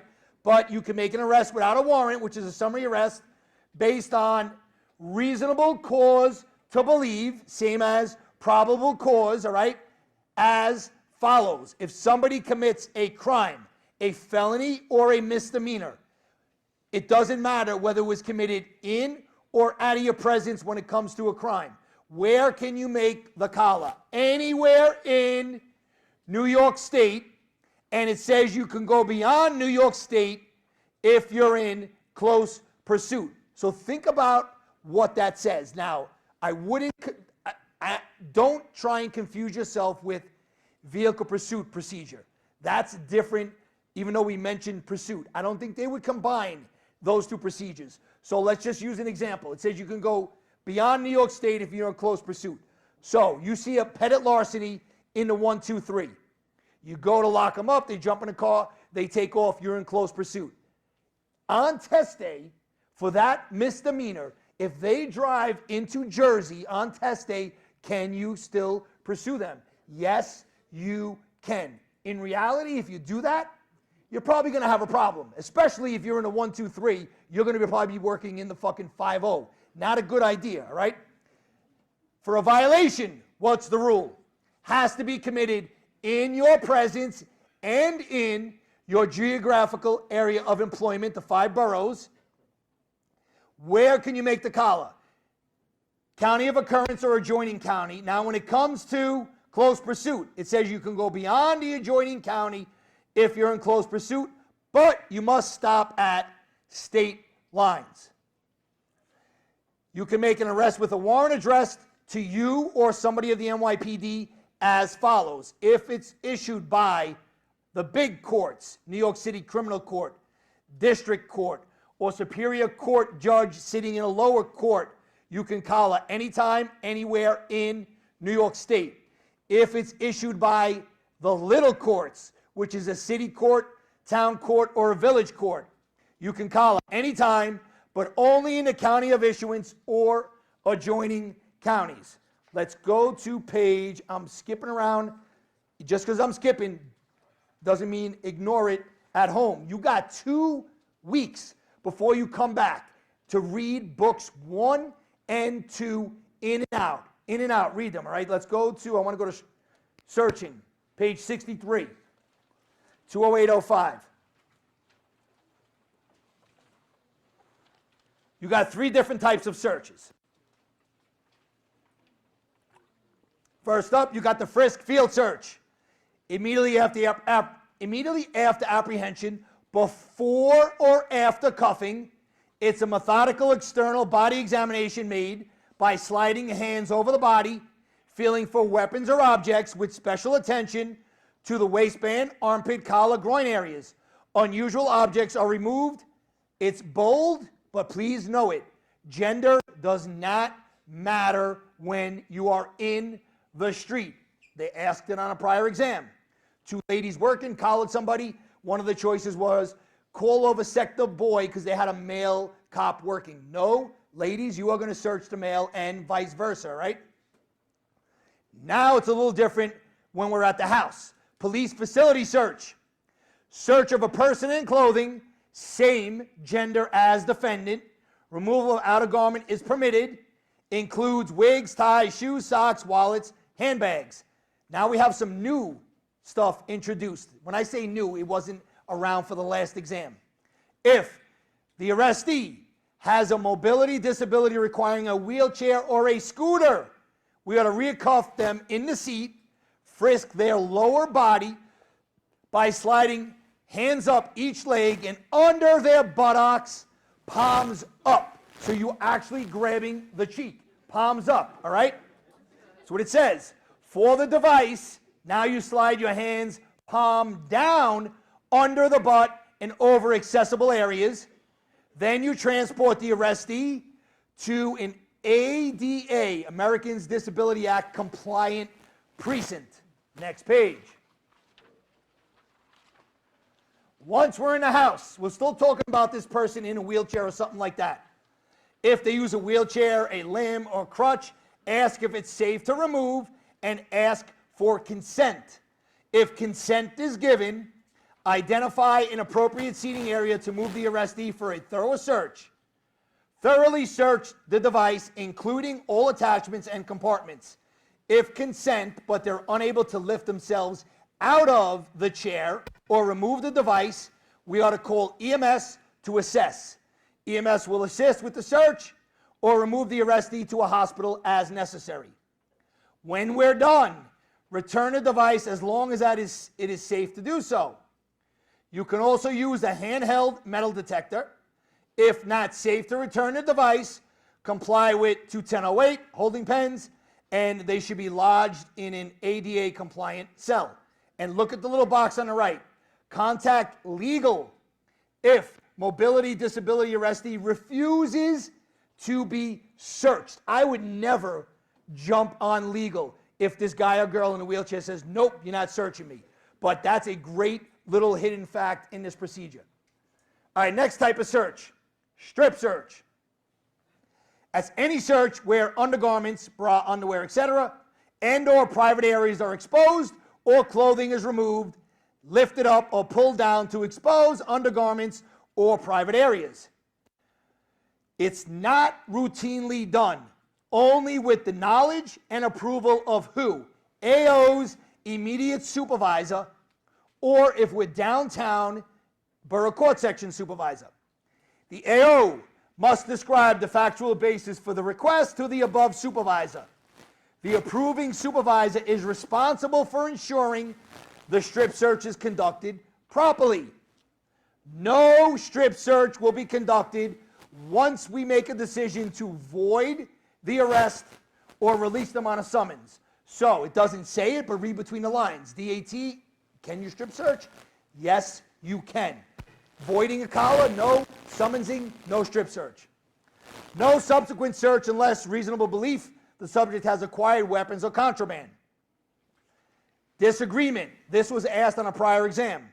If there's a disagreement between the desk officer and the AO supervisor from the outside command who approved the search, the desk officer will notify the precinct PSA or transit district CO or duty captain who will make the final decision. So I'm just using narco. You come in with collars into the whatever, 4-4. You are drawing up collars in a 4-4. You are assigned to narco. The narco supervisor says, we are strip searching our perps. And the 4-4 desk officer says, no, you are not. We have a disagreement. Now what happens? And what they did, they just manipulated the wording. Who requested the CO duty captain? Just remember, the person who has the fucking problem with it is you are the one that's going to bother the captain for this bullshit. So the person that has the problem, you go tell the captain you don't want strip searching. Meanwhile, there's a boss here that is giving the okay, all right? Please know who calls the captain. Justification for a strip search. AO must articulate reasonable suspicion that the perp may be concealing a weapon, evidence, or contraband in such a manner that previous search methods did not discover. Reasonable suspicion has to be beyond the probable cause you had to make the collar. Other factors for a strip search: nature of the crime, arrest circumstances, subject's reputation, acts of violence, unaccounted hits on a magnetometer or metal detectors, and discovery of information from previous searches of the perp or others arrested with him or her. Where do we document strip search? It's going to be in a few different places. First up is the command log. What's going in there? Rank, name and command of the supervisor authorizing the search and of the MOS performing the search. I don't know if they would go there, but they would get a lot of people right here. It doesn't say the AO. It's the member doing the search. Now on test day, it could be one and the same. But if they want to fuck a lot of people, they will have somebody else do the search, and they will say include the AO's name in that command log entry regarding the strip search. No, it's the member performing the search goes in that command log entry. What else? Name of the prisoner, basis for the search, and results, including negative results. Top of the next page. If the gender of the officer assigned to conduct the search differs from the gender requested by the arrestee, the desk officer or boss supervising the search shall make a detailed entry in the command log regarding the factors considered in assigning members to conduct the search and identities of the uniformed members who actually conducts the search. Next spot, number 2, where we document a strip search. Online booking narrative section. The supervisor authorizing the search will ensure the command and command log page number of the entry will be documented in the narrative of the online. Next spot, number 3, activity log, and then number 4 is the prisoner movement slip detention alert section. So look what it says. From 20803, the desk officer will direct the AO to prepare an activity log entry with info from the command log entry. So AO, it's going in the AO's book, not the member doing the strip search in case they are different on test day, all right? And then it's going on a movement slip. You're going to write strip search with the command log page number in detention alert section. How do we conduct a strip search? It will be done in a secure area, in the utmost privacy, with a limited number of MOS present. It should not be necessary to touch the body, but you can touch the perp's hair. If gender is not apparent or the arrestee objects to the gender of the cop searching, what do? The desk officer or boss supervising the search assigns a cop of the gender requested, consistent with our safety and availability of the appropriate gender cop. Remember to make a detailed command log entry if the gender of the cop assigned differs from that requested by the arrestee. Only UMOS reasonably necessary to conduct the search should be present. Under no circumstances shall UMOS conduct searches for the purpose of determining gender, nor ask questions about the arrestee's anatomy without reasonable basis for asking. Cavity search. Under no conditions shall a body cavity search be conducted by any MOS. Now, I'm pretty sure this was asked. I don't remember when. When we talk about cavity searches, we automatically assume the rectum or the vagina for a woman. And I believe what they asked was, somebody said it? Exactly. Belly button. I think they saw something like protruding from the belly button. I think that's fucked up, first of all. Like, it's technically a cavity. Yeah. So you can't go in there and pull it out. No, so no matter what fucking opening on test day, something you see protruding, that's considered a cavity search. You cannot go in and pull it out, all right? What do? If pursuant to a strip search, an object is visually detected in a body cavity, immediately notify the desk officer. I find that very alarming. Who gave you permission to do the strip search? Immediate supervisor. So now you're doing a strip search and you see something sticking out of the guy's ass. Who are you notifying? Desk officer. I'm sure that's not the way they wanted it worded, but on test day, that's the answer. Desk officer would be the one who you tell. The one who probably didn't want you doing the strip search anyway, all right? The object will not be removed without a search warrant. Once the warrant's obtained, you must seek assistance of a medical professional in order to remove it. Let's go. Next procedure. I think this is an important procedure. It's definitely new since the last sergeant's exam. Religious head coverings. They have the definition of what religious head covering. I'm not going to go into the definition. I'm not going to talk about the definition of oval of the face. There's no tricks in there. Go to the next page. Uncovered photograph is actually, the bullet is actually further down the page, so I'm not going to read the top of that. We're going to get to that in a minute. So, the scope. Prisoner must be searched for weapons and contraband, and photographs must be taken. So we're talking about we collared somebody with a yarmulke, turban, whatever head device, religious head covering they have, all right? AO, inform the perp the cover must be temporarily removed and searched, so it's coming off. Advise that it will be done in private by the same gender. We will search for weapons or contraband. It says use tactical handheld metal detector if available. Do not remove for safekeeping like we do a perp's belts, shoelaces, neckties, etc. unless we have an articulable reason based on articulable facts then known to the AO that the cover is likely to be dangerous to life or can be used to harm themselves or others, and permission from the desk officer to retain it when consistent with personal safety and the safety of the prisoner.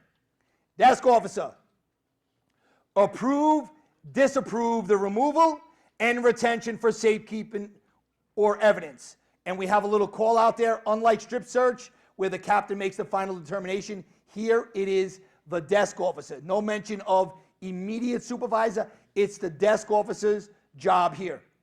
Provide a temporary cover when removing and retaining the cover for safekeeping or evidence if necessary.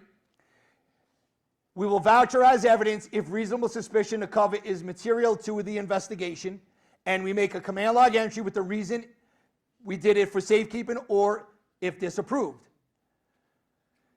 AO, when we're taking a photo for an online arrest or a DAT, take the photo with the cover on, ensure the oval of the face, it tells you there what the oval is, eyes, nose, mouth, forehead, cheeks, chin, is visible. The cover obscuring the oval of the face may be moved to expose the oval of the face. Now, this could be a little tricky with the words. Maybe moved, not removed. So if you can adjust it so the whole oval is showing, that's what you can do. You don't remove it to take the picture, okay? Here is very important information on the bottom. No uncovered photos where we take the whole thing off the person's head, unless we have reasonable suspicion of distinguishing features not otherwise fully visible with the head cover in place, hair colors, tattoos, etc., that is of investigative value to the current investigation of the arrest, or reasonable suspicion they committed the crime outside their residence while not wearing it. So if they're not wearing it when they get locked up, and now they will say, hey, I want to go get this, and they put it on, now we could take the shit off, all right?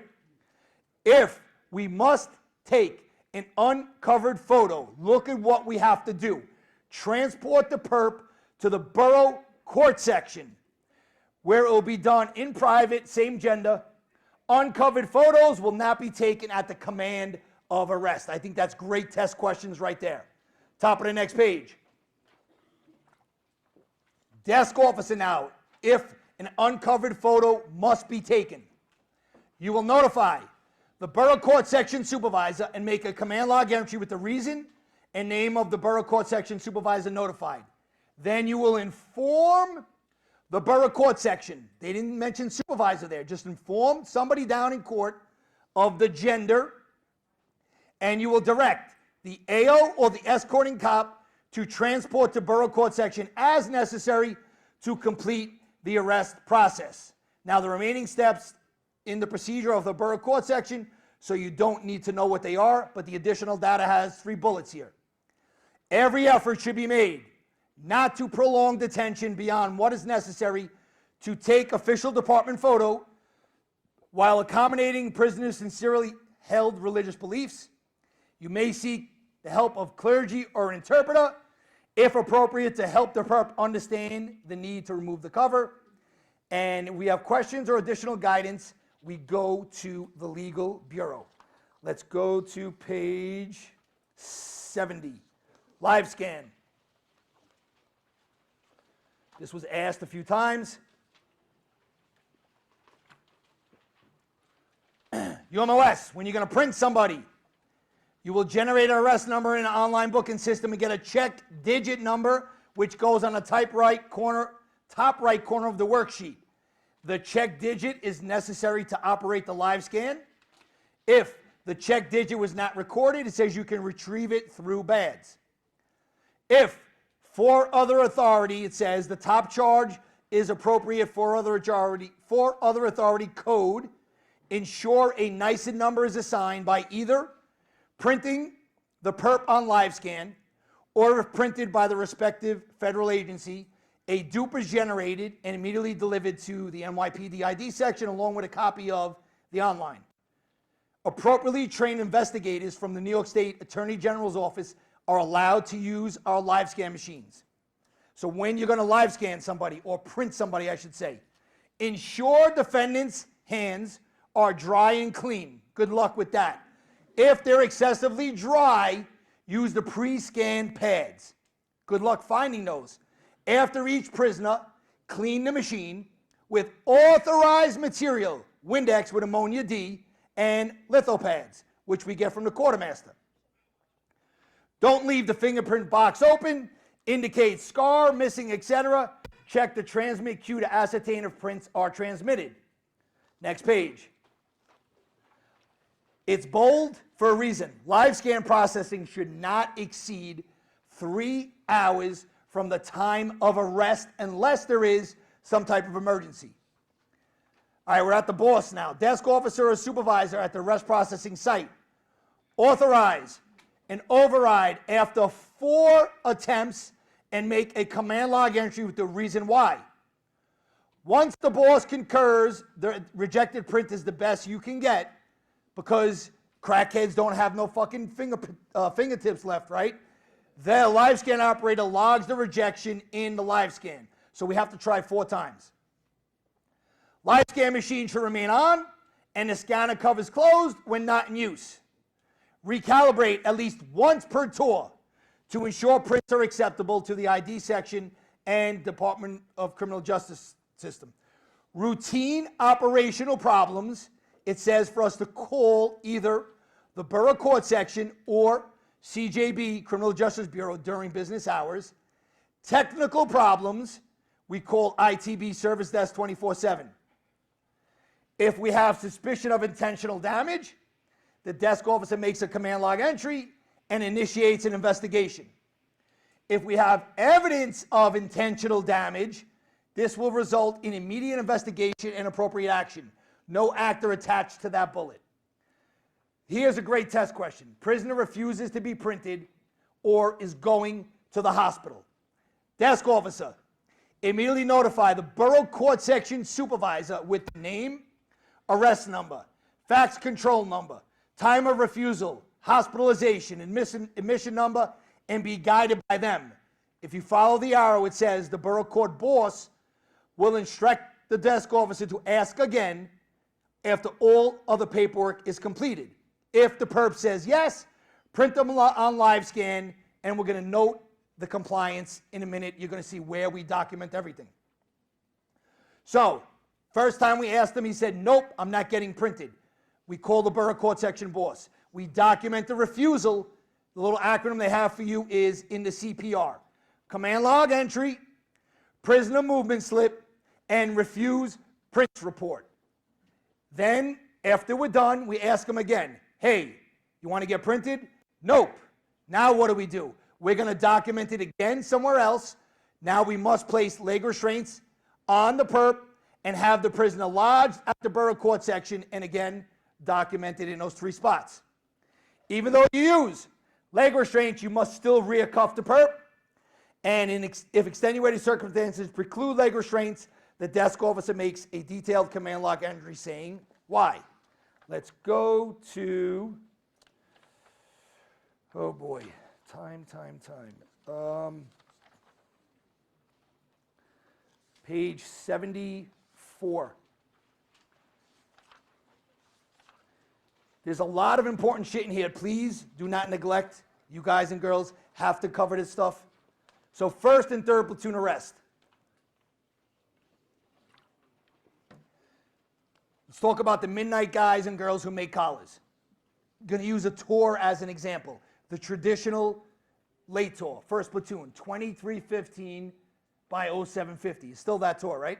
That's your traditional midnight. So we have a cop who makes a collar. Let's start with the gray box.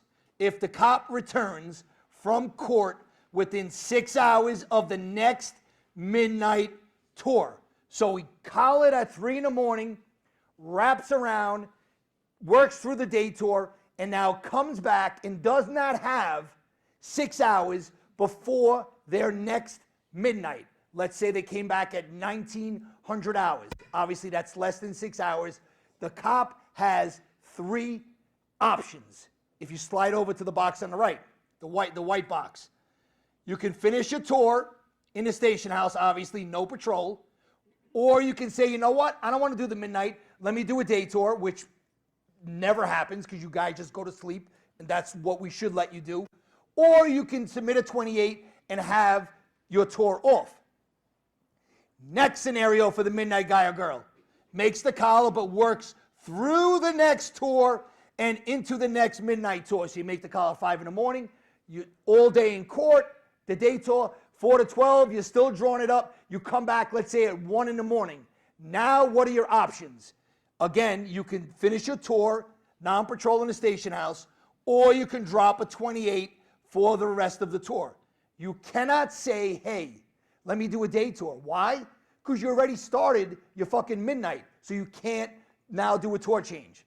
Now, it's a little different when it comes to the 3rd platoon guys or girls. There is no 6-hour rule. with the 4 to 12 people. Whether your precinct enforces it or not is something different. But 4 to 12's test day, forget about the whole 6 hours. So we have a 4 to 12 person, let's say 1,500 by 2335, makes a collar. And they work through the next tour, but they're ready for the complaint room, speak to the ADA, by 0800 hours. It says their OTNs at 0800 and is automatically working a second platoon. Next scenario, they work through the next tour and they don't make the complaint room by 0800 and they work into the next 4 to 12. So you collar, you go all the way around, and now you come back to the command at whatever, 1600 hours. What are your choices? You could stay in the house, obviously non-patrol, or you can submit a 28 for the rest of the tour. So like it says under the box, there is no 6-hour prior rule for the 3rd platoon. If an MOS on the 3rd platoon ends overtime 1 hour prior to their next 3rd platoon, he or she does not have to be given off or assigned non-patrol duty. But if he or she works into the 3rd platoon, then that kicks in. Additional data. The cop is supposed to attach the OT slip to the court slip and submit to the desk officer for approval. The desk officer will ensure the OT slip and court slip are properly prepared and attached as required. The OT slip submitted without required court slip attached shall not be approved by the desk officer without an investigation being done. And then after the desk officer investigates, OT may be approved if appropriate. However, a copy of the report detailing facts of the investigation will be attached to the OT slip in lieu of the missing court slip. So basically, if you don't lose your court slip, now the desk officer has to do a 49 to submit with your OT slip in lieu of that missing court slip. All right, listen, you got like hardly no time left, and I can't even start DATs or family offense because that's at least a half hour alone. Please, you got 2 weeks to read whatever we didn't touch and whatever we covered last week. It's crunch time. Keep going. Every day, you got to crank it up. 2 weeks. Remember, next week we're not here. Have a happy, safe 4th of July.